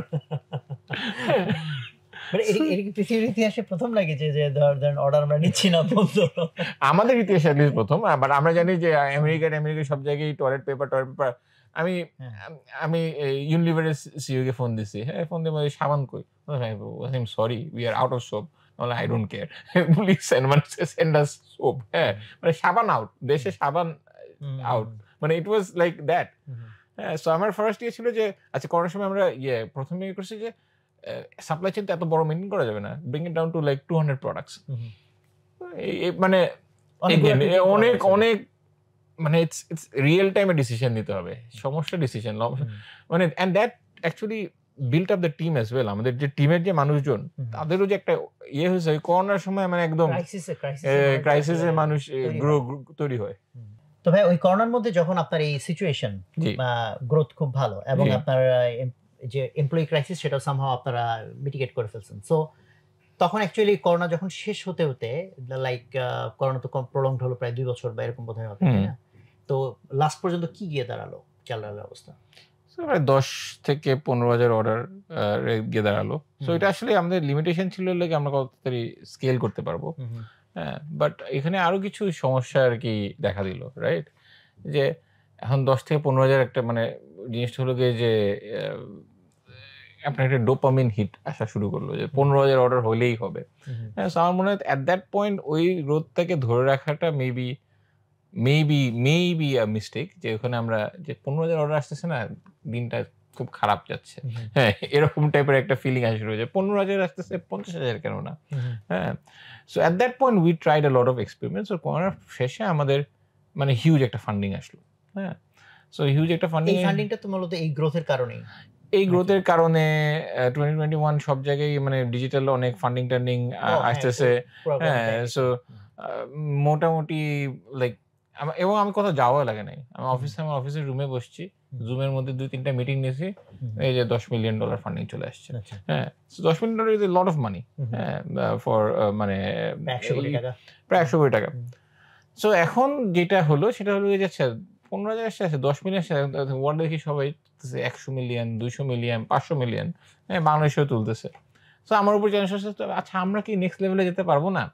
সো ওই পিরিয়ডটাতে উই ওয়ার ভেরি অ্যাগ্রেসিভ যে 15,000 অর্ডার ধরে রাখতে হবে এক্সেট্রা। এবং December of 2021 we start having conversations যে ঠিক আছে এখন আমরা নট 100 কোটি, উই উইল ইনভেস্ট 800 কোটি, 900 কোটি, এরকম এই লেভেলের কনভারসেশন চলতেছে। হ্যাঁ, যে সফট ব্যাংক এই ওই, হ্যাঁ, মানে চলতেছে। অ্যান্ড আমাদের টিমও খুব যেমন কোনোভাবে গ্রোথ কমানো যাবে না, keep the growth up, conversation চলতেছে। And at that point basically মানে আমাদের প্ল্যানও আছে। ইটস নট যে আমরা খুব ওয়েস্টফুল চিন্তা করতেছি, যে আমরা চিন্তা করতেছি যে এই সাপ্লাই চেইন ইয়ে করবো। মানে আমাদের মোটামুটি তো টাকা এফিশিয়েন্টলি খরচ করে আসছি। Consider with like global standard efficiently খরচ করে আসছি। So we had a plan যে আচ্ছা ঠিক আছে প্রতি বছর আমাদের প্রথম বছর আমরা 30 বিলিয়ন, তারপর 10, তারপর 15 এরকম ডিপ্লয় করবো। আমাদের revenue should hit 5,000 crore. That was the game plan. So and growth was not difficult. মানে ওমর ভাই ছিলেন, ওমর ভাইও মানে it was coming. So at that point basically যেটা হলো যে 2022-তে রাশিয়া অ্যাটাকড ইউক্রেন। And 2022-তে for whatever reason the entire macro economy changed. মানে macro economy মানে হলো গিয়ে আমার যেমন আমাদের খুব বড় ফান্ডার হলো গিয়ে এস্টোনিয়া, যারা স্কাইপ বানাইছে তারা আমাদের কে কিছু ফান্ডিং দিয়েছে। সো আমি এস্টোনিয়া গিয়ে বলতেছি যে কি অবস্থা, হোয়াট ইজ দ্য ইয়ে, বলো যে Wasim we have never seen in our life যে ভেঞ্চার ক্যাপিটালিস্টকে যারা ফান্ড দেয় তারা চেক ক্যান্সেল করতেছে। And exactly the same thing happened with us, যে আমাদেরকে কেউ একজন হয়তো বা কমিট করছে, কেউ একজন কমিট করছে 75 মিলিয়ন, সে আমাকে ফোন দিয়ে বলতেছে যে দেখো আমরা দিতে পারবো না, কারণ আমাদের যে ইনভেস্টর আমাদের নতুন $1 বিলিয়ন ফান্ডে আমরা ফান্ডিং তুলতে পারতেছি না। So then it became another challenge. আমি $75 মিলিয়ন খরচ হবো অ্যান্ড মাই রানওয়ে ইজ যে আচ্ছা এটা তো জুন মাসের মধ্যে ইয়ে হয়ে যাবে। সো আমার কাছে অগস্ট পর্যন্ত আর কি টাকা আছে। মে মাসে আমি শুনতেছি যে না, অগস্ট পর্যন্ত টাকাটাই উই ডোন্ট ইভেন নো যে when the money will hit. হ্যাঁ, so it's not that we were spending a lot of money, but আমাদেরকে we had to trim down. ওই সময় আপনার ধরেন যখন 10-15 হাজার অর্ডার সার্ভ করতেছেন তখন টিম সাইজ কেমন ছিল? 3,000। 3,000 মানে তাহলে 900, করোনার শুরুতে 900, ওখান থেকে স্কেল হয়ে 3,000 চলে গেছে। ওকে, সো তারপর গিয়ে আবার ফান্ড ক্রাঞ্চ, আবার ফান্ড ক্রাঞ্চ। সো ওই ফান্ড ক্রাঞ্চটাই বেসিক্যালি মানে আমার এক্সপেকটেশন হলো আচ্ছা ঠিক আছে হয়তো বা 700 কোটির পর 100 কোটি টাকা তো পাওয়াই যাবে। বাট দেন করোনা, বাংলাদেশের ইকোনমি খারাপ, etcetera etcetera, we have been in that crunch. So ওখান থেকে আমার পুরা ধরেন plane is in the runway, so ওখান থেকে you have to like slow it down. So that was a different kind of learning. আপনি কিভাবে স্লো করবেন without let's say affecting the people around you too much. হ্যাঁ, যে আমি 3,000 মানুষ থেকে তো আমি 1,500 চলে যেতে পারি না। হ্যাঁ, আমার কাস্টমার কত। সো ওই জায়গাটা we had to slow down. আমরা ঢাকা বাইরে করে সিরিতে এক্সপ্যান্ড করছিলাম, we had to close down the ইয়ে। সো ওই লেভেলে গিয়েই এখন আমরা আটকায় আছি। যে অ্যান্ড এখন আগের প্ল্যান ছিল যে হয়তো আমরা 1,000 কোটি টাকা ইনভেস্ট করা যাবে, এখন ওইটাকে স্কেল ডাউন করে আসছে হলো যে আমাদের হয়তো 40-50 কোটি টাকা ইনভেস্ট করলেই Chaldal can reach that milestone. So what has happened হলো যে আমাদের থিঙ্কিংটা আরো শার্প হয়েছে, যে টাকা বেশি থাকলে তো এত এফিশিয়েন্ট হওয়া যায় না। হ্যাঁ, এত এফিশিয়েন্ট হবে, এফিশিয়েন্সি মানে অনেক শার্প হয়েছে, এবং আমাদের মার্কেটিং টার্গেটিং সবকিছুই অনেক মানে এফিশিয়েন্টই হয়েছে। হ্যাঁ, এফিশিয়েন্ট হয়েছে এন্ড আমাদের গ্রোথ প্যাটার্ন মানে আমরা এখন চাইলে আমরা গ্রো করতে পারবো। এরকম একটা পর্যায়ে আসে। সো দিস ইজ দ্য ইয়ে। তারপরেও এগেইন হয়তো আমি প্ল্যান করছিলাম যে ঠিক আছে ওই সাইড ফ্যামিলি ন্যাশনে হয়তো 2023 ইলেকশন, হ্যাঁ, ইলেকশনের পরে তো ফান্ডিং এনভায়রনমেন্ট ইয়ে হবে, you can get back to speed. হ্যাঁ, তারপরে তো আমাদের জুলাইয়ের একটা যে ইয়ে হলো। সো বেসিক্যালি আপনাকে সবসময় প্ল্যান করতে হবে যে আনপ্রেডিক্টেবল জিনিস ঘটবে, মানে ওইটা আসলে প্ল্যানের মধ্যেও থাকে না। And at that point you have to be in that state যে adaptable হতে হবে. How do you adapt to those kind of situations? And we got a bit of support. আমাদের existing investor আমাদের কিছু সাপোর্ট করছে। এই জায়গায় আমার একটু জানার কিউরিওসিটি, যখন ইভেন অর্ডার সংখ্যা 10-15 হাজার, তখনও কি আপনারা প্রফিট করতে পারতেছিলেন না? তখন আসলে আমাদের ইয়ে ছিল যে আমরা ঢাকার বাইরে এক্সপ্যান্ড করবো, বাট 15,000 অর্ডারের মধ্যে এখানে অনেকটাই ড্রিভেন হয়েছিল ডিসকাউন্ট ড্রিভেন। সো আপনার তখন যখন আমরা ওইগুলোকে অফ করলাম তখন আসলে ওই অর্ডারের যে মার্কেটিং যে বাজটা যে ক্রিয়েট করা রাখতেছিল, তখন মার্কেটিং বাজেট ছিল মাসে 2 কোটি টাকা। সো আপনি 2 কোটি টাকার মার্কেটিং বাজেট 10 লাখে নামায় আনলেন, তখন you don't get the 15,000 order. But at 15,000 order without the marketing budget you would be making money. But marketing বাজেটটা থাকার কারণে তখন প্রফিটটা করা যায় নাই। হ্যাঁ। সো ফার এখন পর্যন্ত চাল ডালে কত টাকা ইনভেস্টেড হয়েছে? সো ফার চাল ডালে ইনভেস্টেড হয়েছে হলো গিয়ে $37 million। So that is Bangla টাকায় বলে প্রায় 350 কোটি। কারেন্ট এক্সচেঞ্জ রেটে প্রায় 500 কোটি। হ্যাঁ, ও আগে তখন আমি পুরোটা ধরে এভারেজ করে 100 টাকা ধরে নিয়েছিলাম। হ্যাঁ, পুরোটা ধরে, হ্যাঁ, বাট এভারেজ করে দিলে হ্যাঁ 350 কোটি। তো তখন 3000 থেকে তো এখন তো আপনারা কিছুটা টিমকে ছোট করে এখন কত 2300 বা 2200 মানুষ আছে। ওকে। সো আর এখন আপনারা পার ডে আমরা এখন ধরেন মাসে 1,80,000 মানে 6,000 এর মতন অর্ডার সার্ভ করতেছি এভারেজ পার ডে। সো এখন তাহলে যে সিনারিও, তাতে এখন তো আপনাদের একটা মানে টাইম যাচ্ছে যে টাইমে সিচুয়েশনটা অ্যাকচুয়ালি একটু ঘোলা বলতে ইন এ সেন্স যে আমাদের অ্যাকচুয়ালি রেভিনিউ গত 1 বছর ধরে মোটামুটি কনস্ট্যান্ট। আমাদের যেটা সমস্যা হয়ে গেছে যে ওভারঅল লিকুইডিটি ক্রাঞ্চ, আমাদের সাপ্লায়ারদের উপরে যে প্রেশারটা আসতেছে। সো কিছু প্ল্যান হয়তো বা আমাদের ডিলে করা লাগতেছে। আমাদের মানে হয়তোবা আমরা এক্সপেক্ট করতেছিলাম যে 2-3টা ফান্ডিং লাইনস আমাদের হয়তো ওপেন হবে জুলাই অগাস্ট, সেটা হয়তো 3-4 মাস লাগতেছে। সো ওই জায়গাগুলো কি ম্যানেজ করা লাগতেছে। হ্যাঁ, কিছু আছে গ্রোথ প্ল্যান, যে আমি জানি যে এখানে হয়তো বা আমরা 10-20 কোটি টাকা ইনভেস্ট করলে আমরা আরো 100-150 কোটি টাকা রেভিনিউ বাড়ায় ফেলতে পারবো। হ্যাঁ, সো সেগুলো আমরা যেমন অ্যাক্টিভেট করতে পারতেছি না। বাট আনসার্টেনিটি আছে, বাট এই সার্টেনিটি আছে যে অ্যাকচুয়ালি তো এটা সামহাউ এখন এসে যে জিনিসটা দাঁড়িয়েছে যে আপনার ইঞ্জিনটা ইজ ভিজিবল। হ্যাঁ, যে আপনার যখন চাল ডালের আগের চাল ডাল যদি আমি বলি, আগের চাল ডালে উই অলওয়েজ হ্যাড ভিজিবিলিটি যে আসলে স্কেল হলে মার্জিন বাড়বে। মার্জিনটা কীভাবে বাড়বে, কার কাছ থেকে বাড়বে, কোন জায়গায় বাড়বে, ওইটা এক্সপ্লেন করা ছিল না। কিংবা আপনার এটা ছিল যে অপারেশনসের মধ্যে সফটওয়্যার লিখলে সফটওয়্যার এফিসিয়েন্সি দেবে। এখন তো সফটওয়্যার এফিসিয়েন্সি ইজ ভিজিবল, যে সফটওয়্যার দিয়ে আমরা ডেলিভারি করতেছি, সফটওয়্যার আসতেছে, মানুষ কম লাগতেছে, all of that is visible. হ্যাঁ, so the visibility is better and revenue তো ভিজিবিলিটি আছে। আগে রেভিনিউ ছিল যে আচ্ছা আমরা যদি একটা ইলিশ মাছের অফার দেই আমাদের হয়তো বা 700 কাস্টমার এক্সট্রা আসবে।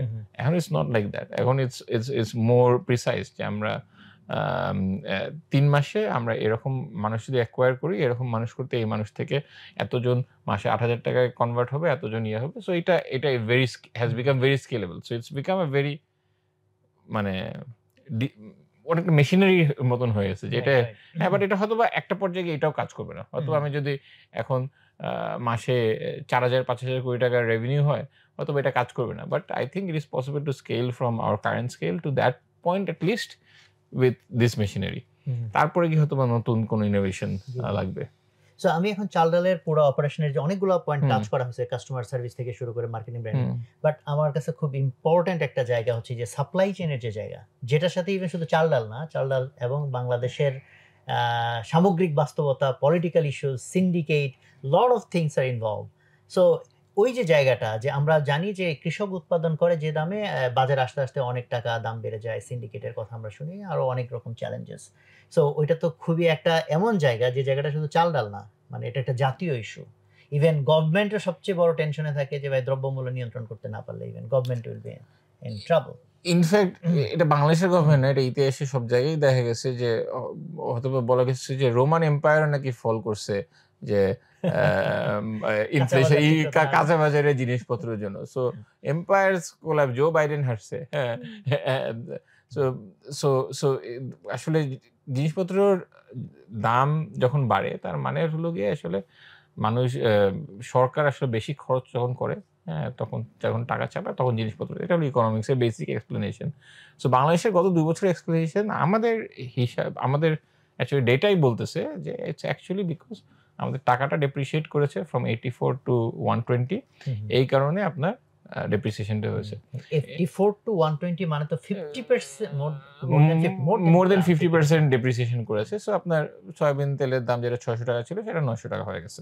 হ্যাঁ, সো ইটস ভেরি প্রিসাইজ। আচ্ছা, এখানে আরেকটা ফ্যাক্টর আছে যেটা আই থিঙ্ক মানুষজন রিয়েলাইজ করে না, যে আপনি যত ডেভেলপড কান্ট্রির দিকে যাবেন, হ্যাঁ, তখন আপনি কিন্তু আপনার প্রত্যেকটা স্টেজে মানুষের ইনকাম বেশি হবে, বেশি করতে হবে। যে আপনার যে মানুষটা আপনার একটা ট্রাক ড্রাইভ করছে, হ্যাঁ, সে হয়তো বা আগে 20,000 টাকায় খুশি ছিল, এখন থেকে 25,000 টাকা। ওই যে 25,000 টাকা ওইটা কিন্তু আপনার ওই দ্রব্যমূল্যের থেকেই আসতে হবে।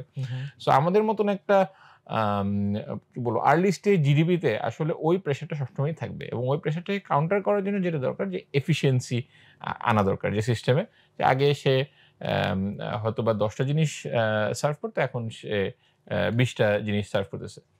সো ওই জায়গাটা থেকে আই থিঙ্ক আমাদের সবসময় একটা প্রেশার থাকবে। বাট মেইন যেটা, যে সিন্ডিকেট যেটা বলা হয়, সিন্ডিকেটটা ইয়েস, ইটস নট যে এটা অ্যাবসেন্ট, বাট আমার অলসো মনে হয় যে it's not present in all the cases. অথবা 2-3টা কেসে স্পেসিফিকলি সিন্ডিকেট আছে, এবং এখানে তো অনেক সাপ্লাই সাইড ইস্যু আছে, যে আপনার অনেক মুরগি মারা গেছে যেখান থেকে ডিম উৎপাদন হচ্ছে না, কিংবা আপনার এই জুলাইয়ের যে আমাদের যে রেভলিউশন হলো, এখান থেকে এটার কারণে আনসার্টিনি আসছে। আনসার্টিনিটির কারণে ব্যাংকরা হয়তো বা মার্কেটে টাকা দেওয়া, এবং সবাই একটু ন্যাচারালি টাকা নিয়ে বসে আছে, কনজার্ভ করতেছে। হ্যাঁ, সো এখন হয়তো বা একজন প্ল্যান করছিল যে আমি 1,000 মুরগি একটা খামার দিব, কিংবা 5,000 মুরগি, সে কিন্তু করতেছে না। বড় বড় যে যারা আছে, যাদের হয়তো বা 20 লাখ 25 লাখ, তারা কিন্তু নতুন মুরগির সাপ্লাই আনতেছে না। সো আমি কালকে ডিসাইড করলাম যে আমরা মুরগির ডিমের দাম কমাতে হবে। আসলে ডিম যদি উৎপাদনই না হয়, এটার দাম তো কমবে না।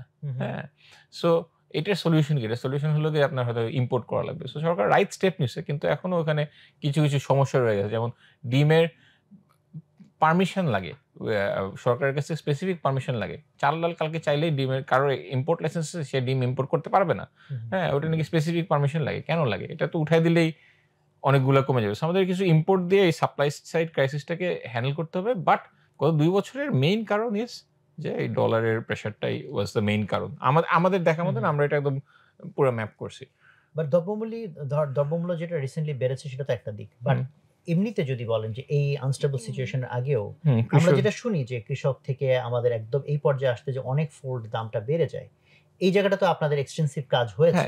এখানে আপনি আসলে সিনারিটা যদি বলেন যে কোথায় কোথায় বাড়ে। আচ্ছা, এখানে আপনার চিন্তা করতে হবে যে কৃষক থেকে কতগুলা হাত আছে, এবং হাত থাকায় মানেই যে খারাপ সেটা কিন্তু না। প্রত্যেকটা স্টেজে কোয়ালিটি ইজ গেটিং ইনশিওর্ড।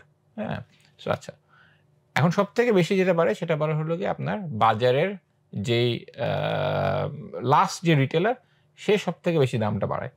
এবং সে সব থেকে বেশি দাম কেন বাড়ায়? কারণ সে হয়তো বা একটা দিনে সে 200 কেজি জিনিসপত্র বিক্রি করতে পারবে।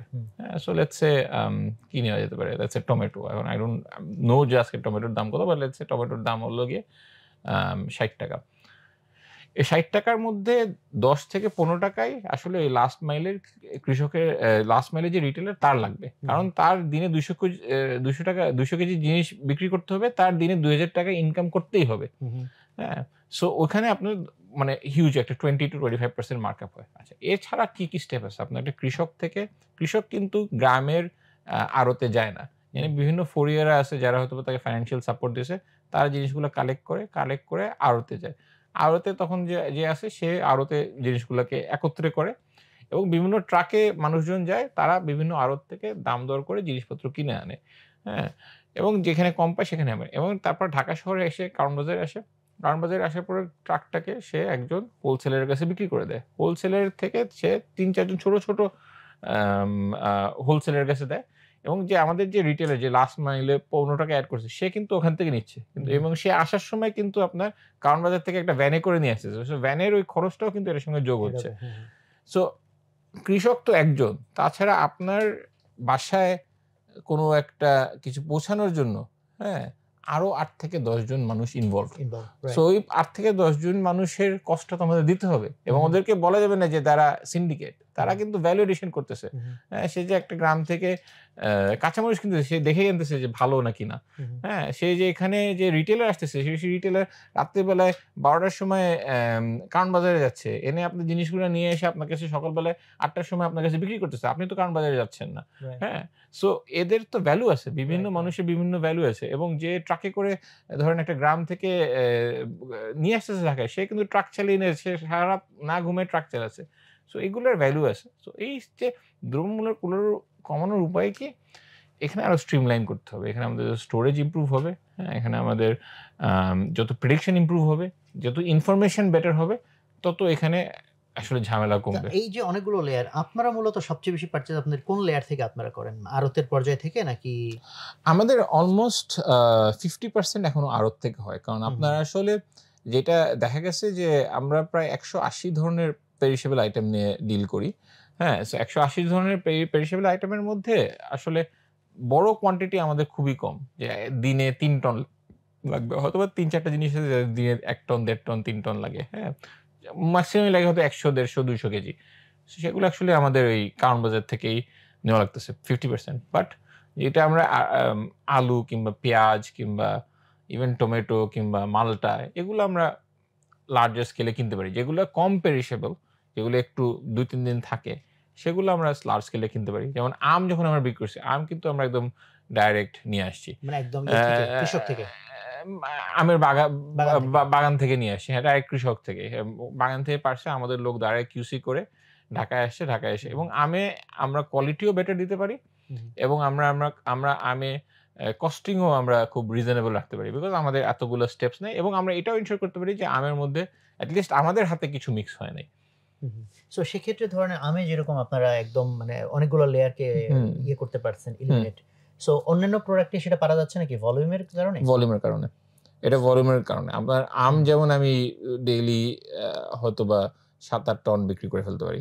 হ্যাঁ, এখন আলু তো আপনার একটা সিজনালিটির ব্যাপার আছে। বাট ধরেন যে জিনিসগুলো দিনে 100 কেজি 200 কেজি যায়, আমি জানি না অবশ্য, যে ছোট ছোট যে ট্রাক, যেমন ঢাকার পেরিফেরিতে লাইক মানিকগঞ্জ বলেন, বেড়িবাঁধ বলেন, এখানে তো যেমন, হ্যাঁ, এখানে মানিকগঞ্জ বেড়িবাঁধ যদি যাই, আমি যখন গ্রামের আড়তে যাচ্ছি, তখন হয়তোবা 4 থেকে 5টা প্রোডাক্ট পাচ্ছি, ওটা তো আমার পুরো ট্রাক ভরতেছে না, তখন আমার পার ট্রাকের কস্ট অনেক বেড়ে যাচ্ছে। হ্যাঁ, এবং অনেক সময় দেখা যায় ওই মানিকগঞ্জ ট্রাক বলতে কি এটা 5 টনের ট্রাক নাকি আপনারা? না, আপনার, হ্যাঁ, এখন আপনার আসলে ঢাকায় আনা দরকার 14 টনের ট্রাক। 14 টন ট্রাক যদি আনেন, তখন per KG transport cost is like 1 টাকা থেকে 1.5 টাকা। আর আপনি যদি একটা ছোট ট্রাক আনেন, তখন per KG transport cost is 5 টাকা। সো আপনাকে কিছু আনতে হলে আপনাকে 14 টনসই নিয়ে আসতে হবে। সো এইটা actually there is a software problem, যেখানে আসলে গ্রামে যদি সব বাজার থেকে আমরা যদি জানতে পারি যে কোন বাজারে কি আছে, তখন আমরা একটা 14 টনের ট্রাকের রুট প্ল্যান করে নিয়ে আসতে পারি। সো এটা এদিকেই আমরা যাওয়ার চেষ্টা করতেছি।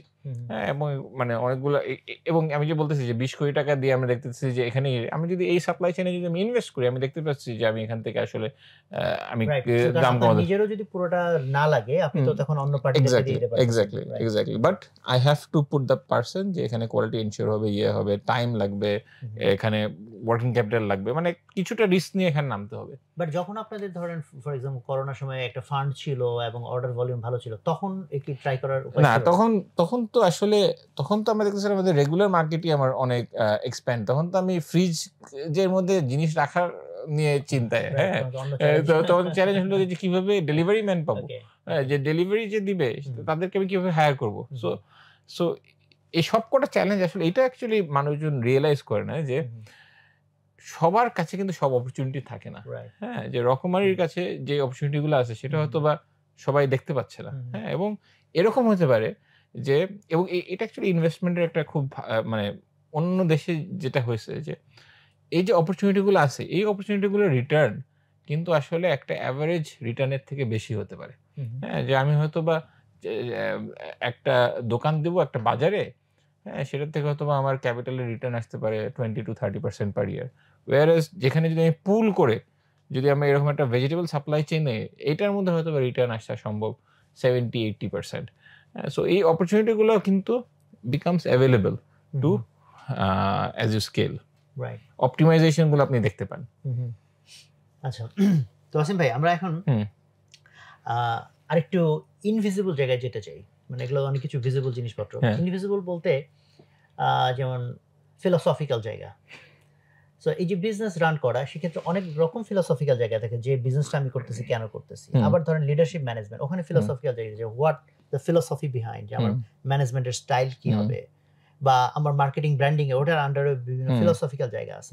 এই জায়গাটা একটু টাচ করতে চাই। সো এর মধ্যে বিশেষ করে টাচ করতে চাই লিডারশিপ ম্যানেজমেন্ট। যেমন একটা কোম্পানি বড় করতে হলে এটা তো একটা ফান্ডামেন্টাল জায়গা। এই জায়গাতে কোন ধরনের ফিলোসফি আপনারা ফলো করেন, এবং ওখানে কোন ধরনের ফিলোসফিক্যাল সংঘাত মনে করেন যে এটা একটা অপশন, ওইটা আরেকটা অপশন, সো আমরা এটাতে না ওইটাতে যাচ্ছি। ফর এক্সাম্পল, একটু আগে বললেন করোনার সময় কাইন্ড অফ আর্মি স্টাইলে চলে গেছি, যে ভাই এখানে আর এত কিছু অপশন দেওয়ার সুযোগ নেই, because there is a crisis.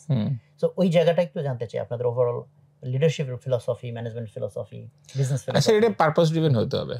এখন যে জিনিসটা হলো গিয়ে যে আমার একদিকে আমার কমিটমেন্ট হলো গিয়ে আমি আপনার বাসায় টাইম মতন সবজি পৌঁছাবো। আমার কমিটমেন্ট হলো গিয়ে যে আমার আপনাকে কি বলে হাই কোয়ালিটি মালটা দিতে হবে। হ্যাঁ, আমার কমিটমেন্ট হলো গিয়ে যে আমার ওয়্যার হাউসে তেলাপোকা থাকতে পারবে না। হ্যাঁ, সো আপনি যখন ওই ধরনের অবজেক্টিভ ওরিয়েন্টেড থাকবেন। এটা খুব ইন্টারেস্টিং কোশ্চেন, আমি মিস করছি। আপনি তেলাপোকা এবং এই ইঁদুর কিভাবে কন্ট্রোল করেন? আমাদের এন্ট্রি কন্ট্রোল করতে হয়। আপনি মানে গ্রোসারি ব্যবসায় আসলে অনেক হ্যাঁ, অনেক চ্যালেঞ্জ। হ্যাঁ, অনেক চ্যালেঞ্জ। হ্যাঁ, এবং তেলাপোকা নিয়ে আসলে আমাদের মানে এসওপি আছে। I am not even kidding. মানে না, আই ক্যান গেস ইট। তেলাপোকা নিয়ে আসে, পিঁপড়া নিয়ে আসে। হ্যাঁ, সো আপনার যখন আপনার জিনিসটা সিস্টেমটা দাঁড়ায় যাবে, তখন you have to go into a bit of a military style. হ্যাঁ, কিন্তু আপনি যখন ক্রিয়েটিভ জিনিসপত্র চিন্তা করতেছেন, যে এই যে ধরেন আপনি যে ভেজিটেবল সাপ্লাই চেন, এটা খুবই ক্রিয়েটিভ। হ্যাঁ, এখানে এখনো প্রসেসগুলো ডিফাইন না, তখন কিন্তু আপনার মানুষকে একটু রিল্যাক্স করতে হবে। এবং এই জিনিসটা এই প্রবলেমটা আমি ফার্স্ট ফেস করে হলো গিয়ে 2015-এ। আমার নিচে ছিল ওয়্যার হাউস, উপরে ছিল হলো কি ইঞ্জিনিয়ারিং টিম। হ্যাঁ, এখন ইঞ্জিনিয়ারিং টিমের আসতেছে 11টার সময়। হ্যাঁ, এসে আবার আমাকে এক্সপ্রেস করতেছে রাত্রে অনেক কোডিং করছি এক্সেট্রা। আবার আমার ওয়্যার হাউসকে আমার অন টাইম আনা লাগতেছে। ইটস লাইক এটা তো I can't live in this two world. মানে দুইজনের দুই নিয়ম হয়ে যাচ্ছে। এটা কিভাবে হাউ ক্যান ইউ হ্যাঁ, হাউ ক্যান ইউ রিকনসাইল যে ও এরকম অপরচুনিটি পাচ্ছে, হ্যাঁ, ওকে ভালো ল্যাপটপ দিচ্ছে, এখানে করতেছে। সো এই প্রবলেমটা আমি নিয়ে গেছি জ্যাপোস এসে একটা জ্যাপোজের টনি শেড ফাউন্ডার যে ছিল এলভিন না কি জানি, মানে আরেকজন যে ছিল সিএফও যে ছিল। হ্যাঁ, সো তার কাছে আমি জিজ্ঞেস করছি, তোমার জ্যাপোজে বলে এত ভালো কালচার, সবাই খুব লাইক করে। হ্যাঁ, আমি তো এই প্রবলেম ফেস করছি, তোমার ওয়্যার হাউসে যেই সিস্টেম চলে সেই সিস্টেম তো আমার ইঞ্জিনিয়ারের উপরে চলে না। সো ফার্স্ট বলো যে you need to separate the buildings, don't keep them in the same building. হ্যাঁ, so that has been my philosophy যে আমার যেখানে trains need to run on time but also you need to write good software. So এই good software এর culture, স্ট্যানফোর্ডের culture এখানে দিতে হবে, আর এখানে দিতে হবে হলো গিয়ে মানে জার্মান ট্রেন সিস্টেমের কালচার। হ্যাঁ, সো বিভিন্ন টাইপ অফ অর্গানাইজেশনে বিভিন্ন টাইপ অফ কালচার থাকতে হবে, এবং কাস্টমার সার্ভিস হতে হবে মাঝামাঝি। Now you have this thing that is running. এখন আপনি নেক্সট যে সমস্যাটা I think we solve in 2021, যে এই যে আমি একটু কমেন্ট অ্যাড করি, এটা হচ্ছে যে এই যে রিসেন্টলি যে আন্দোলন, বৈষম্য বিরোধী ছাত্র আন্দোলন, সবাই বলে যে ভাই আপনি তো বৈষম্য করতেছেন। হ্যাঁ, বিভিন্ন কেসে। সো বৈষম্য তাহলে যদি না করি তাহলে কি করব? বলে ভাই সমতা করবেন। খেয়াল করেন, সমতা কিন্তু একটা আসলে ভেগ আইডিয়া।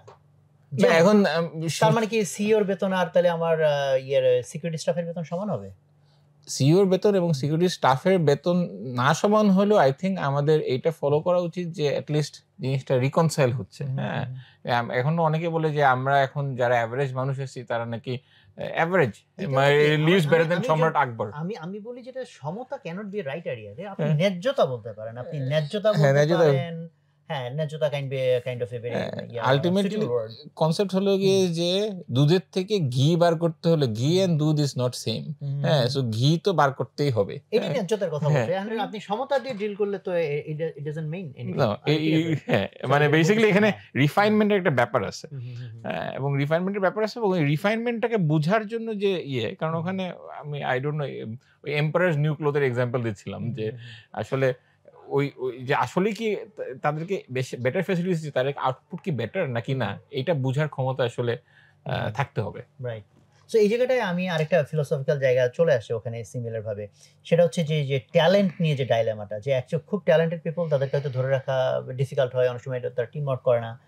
আবার রেগুলার পিপল তাকে দিয়ে হয়তো একটা আউটপুট আনা যায় না। তো এই জায়গাটা তো আপনারা কিভাবে জিনিসটাকে ফিলোসফিটাকে কিভাবে দেখেন? মানে এখানে আমাকে একজন বলছিল যে ট্যালেন্ট ইজ ট্যালেন্ট, ঠিক আছে, ট্যালেন্টকে ট্যালেন্টের মতন ইয়ে করতে হবে, এটা আসলে রিপ্লেস করার কোনো উপায় নেই। হ্যাঁ, আপনি যতই চেষ্টা করেন যে আমি খুব ভালো ভায়োলিন বাজাবো, you may not be able to hit it.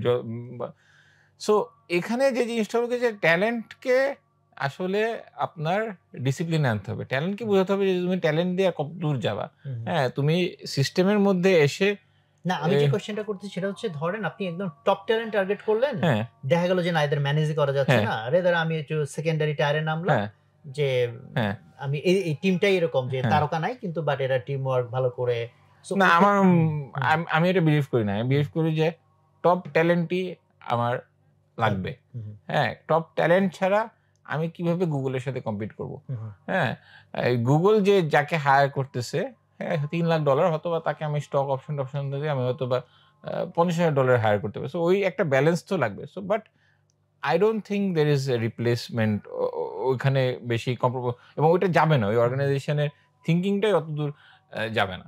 Okay, so আপনার এই যে টোটাল এন্টারপ্রেনিউর জার্নি, এখানে আমি জানতে চাই যে লিডারশিপের এখন যা আপনার আন্ডারস্ট্যান্ডিং আছে, ম্যানেজমেন্টের, সাপ্লাই চেইনের, এখান থেকে যদি পুরো বিজনেস মিলিয়ে আপনার 3-4টা বা 5টা মানে আইডিয়া জানতে চাই, যেটা হচ্ছে অ্যাবসলিউটলি আপনার আগে যা ছিল সে থেকে চেঞ্জ হয়ে এখানে আসছেন, এই ধরনের কিছু যদি আপনার আমাদের সাথে শেয়ার করেন। এই যে মনে রাখা একটা কষ্টকর ব্যাপার, কারণ আপনার ব্রেনের মধ্যে সব ডেল্টাগুলোকে ট্র্যাক রাখতে হবে।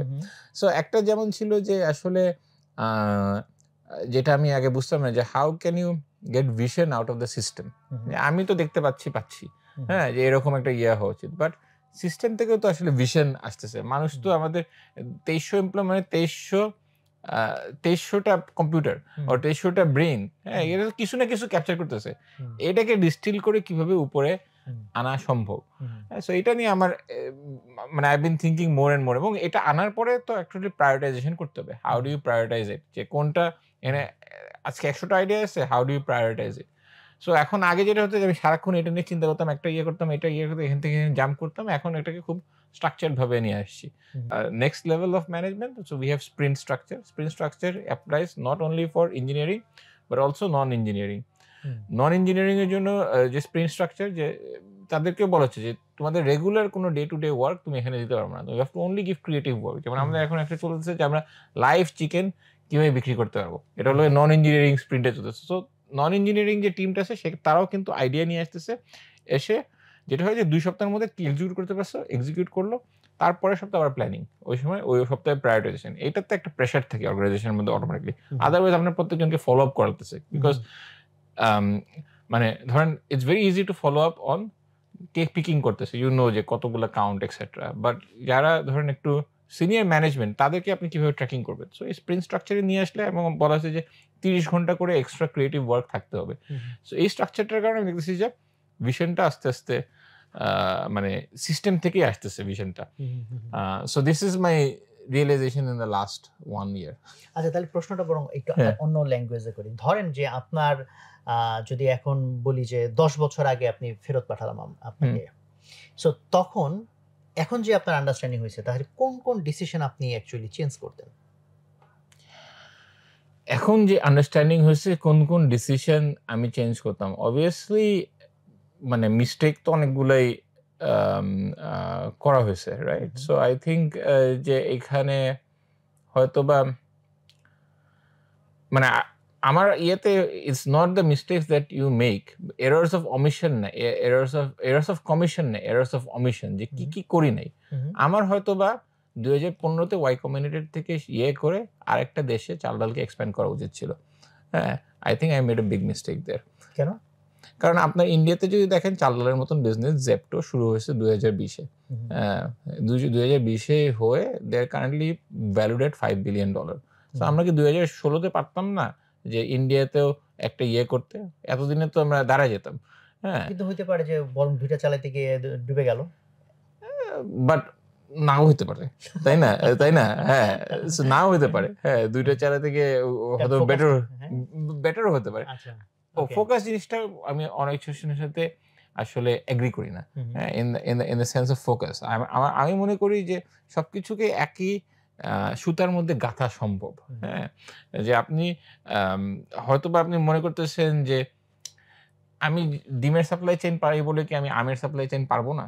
হ্যাঁ, না, সুতা যদি একটা আপনি বানাই ফেলতে পারেন তাহলে তো ফোকাসটি হয়ে হ্যাঁ, ফোকাস সো এই সুতাগুলো আপনি যখন ঢাকা শহরে করতেছেন, আপনি নিশ্চয়ই কলকাতাতেও ডেলিভারি করতে পারবেন। তাহলে স্কেলেবল মডেল লাগবে, অথবা যে জিনিসটা সেম সেম সুতায় থাকতে হবে। সেম সুতায় থাকতে হবে। ইন্ডিয়ার জন্য যদি সাপ্লাই চেইনটাই কমপ্লিটলি ডিফারেন্ট হয়, total customer behaviour completely different হয়, নট দ্যাট ডিফারেন্ট, মানে তাহলে একরকম। যদি সিমিলার হয় তাহলে হয়তো মানে that could be a right idea. মানে ইটস নট দ্যাট ডিফারেন্ট। হ্যাঁ, মানে গ্রোসারি সাপ্লাই চেইন তো ধরেন সাবকন্টিনেন্টে মোর অর লেস সেম। হ্যাঁ, হয়তো বা আমাদের ল্যাঙ্গুয়েজ আলাদা। এনিথিং এলস আর কিছু মনে পড়ে যেটা আপনি ডিফারেন্ট ডিসিশন নিতেন? ইভেন ধরেন যদি এই কোশ্চেনটাই করি যে আবার 2013 সালে ফেরত যাওয়া হলো, যখন জাস্ট চিন্তা করতেছেন কি বিজনেস করা যায়, তাহলে কি এই বিজনেসই চিন্তা করতেন নাকি নতুন কিছু অন্য কিছু চিন্তা করতেন? আমি হয়তো চিন্তা করতাম যে ক্রিপ্টোকারেন্সি, যখন আমরা অ্যাকচুয়ালি আমার দুইটা বিজনেস মাথায় ছিল। একটা ছিল হলো যে আমরা বিটকয়েন নিয়ে কিছু একটা করব, আর একটা ছিল হলো গিয়ে হ্যাঁ, সো আমি ভুলটাই পিক করছি আমি যতদূর বুঝতেছি। কারণ বিটকয়েনটা নিয়ে যদি ডেভেলপ করে এখানে আসতাম তাহলে হয়তো বা we would have gone further. হ্যাঁ, but my regrets in terms of leadership, হ্যাঁ, হয়তো বা মানুষের সাথে আরো ভালো মানে আমার যত বয়সে মানে আরো মনে হয় ভালো ব্যবহার করা যেত। হ্যাঁ, মানে ultimately you could have been a lot kinder. হ্যাঁ, বাট আবার মাঝে মাঝে মনে হয় যে এত কাইন্ড হওয়া ঠিক হয় নাই। ব্যালেন্স দরকার আছে, ব্যালেন্স দরকার। মানে এখন আসলে 2-3 ডিসিশন আছে যেখানে মনে হচ্ছে যে আচ্ছা maybe I was too kind, হয়তো আরেকটু এগ্রেসিভ হওয়া উচিত ছিল।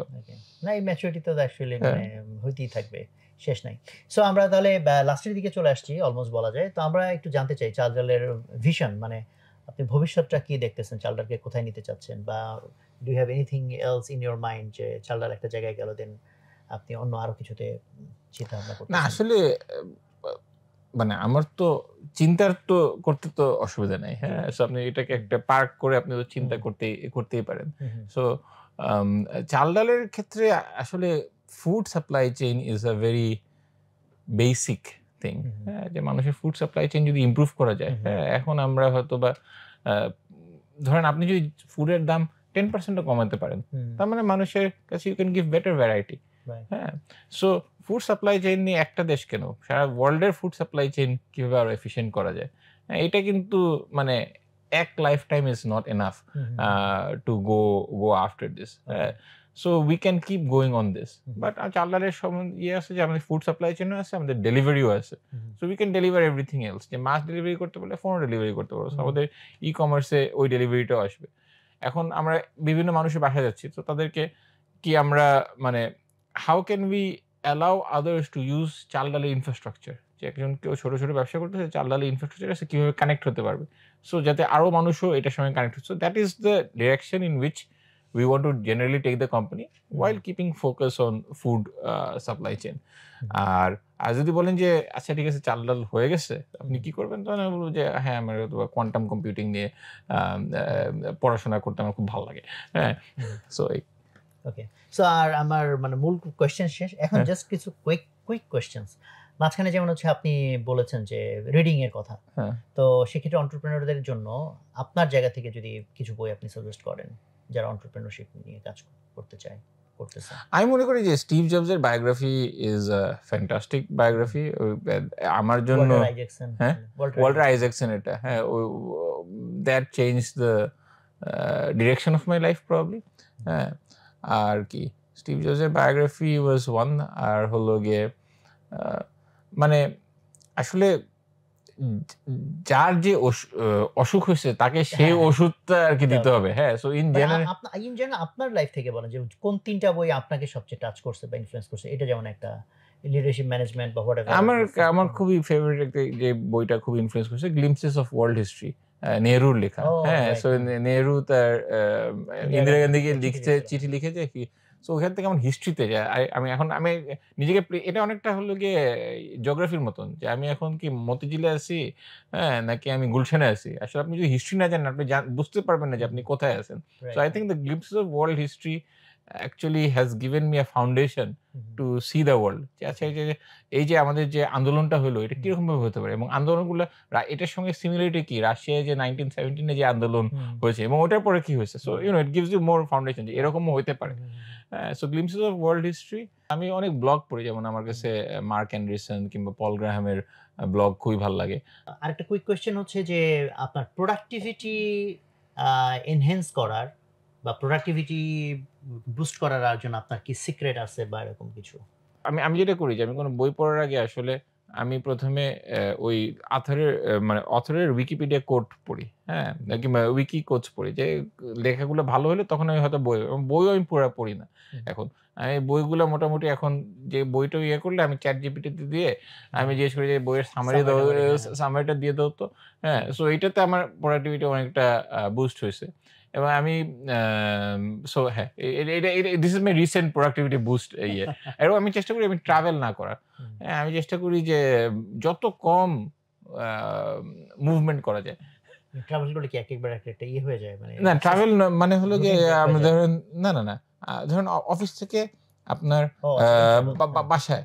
হ্যাঁ, I think that is the biggest যে এটা কত ক্লোজ হইতে পারে আম তত ভালো।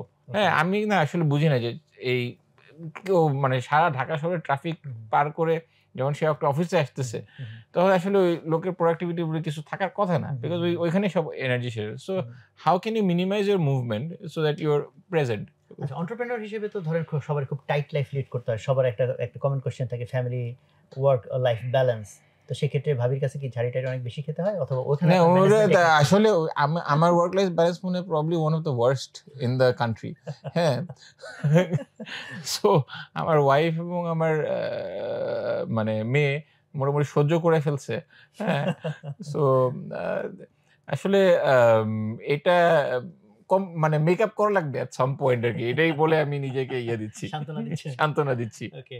না, থ্যাংক ইউ ভেরি মাচ। আমরা অ্যাকচুয়ালি এনলাইটেনড হইলাম আপনার হ্যাঁ। পুরো চাল-ডালের যে journey. I think lot of things এখান থেকে নেওয়ার আছে যারা এন্টারপ্রেনার হিসেবে কাজ করতে চায়। স্পেশালি ই-কমার্সে যারা কাজ করতে তাদের আমার তো মনে হয় যে একদম খুব মানে ওয়াইড একটা ল্যান্ডস্কেপে লট অফ থিংস আর দেয়ার যেটা তারা এখান থেকে নিতে পারে।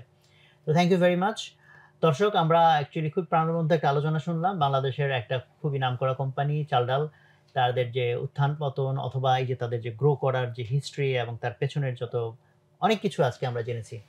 তো আমরা শুরুতে যে ঘোষণা দিয়েছিলাম সেটি আবারও থাকছে যে এই পুরো আলোচনা থেকে আপনারা যা শিখলেন সেটা কমেন্টে লিখে জানাবেন এবং সেখান থেকে অন্তত ৩ জনকে আমরা পুরস্কৃত করতে চাই।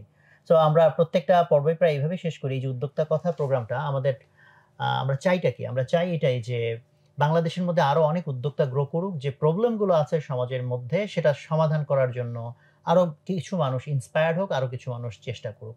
তো এরকম অনেকগুলো মানুষ যখন চেষ্টা করবে ইনশাআল্লাহ বাংলাদেশ সত্যি অন্যরকম হবে। তো সবাই ভালো থাকবেন। আসসালামু আলাইকুম।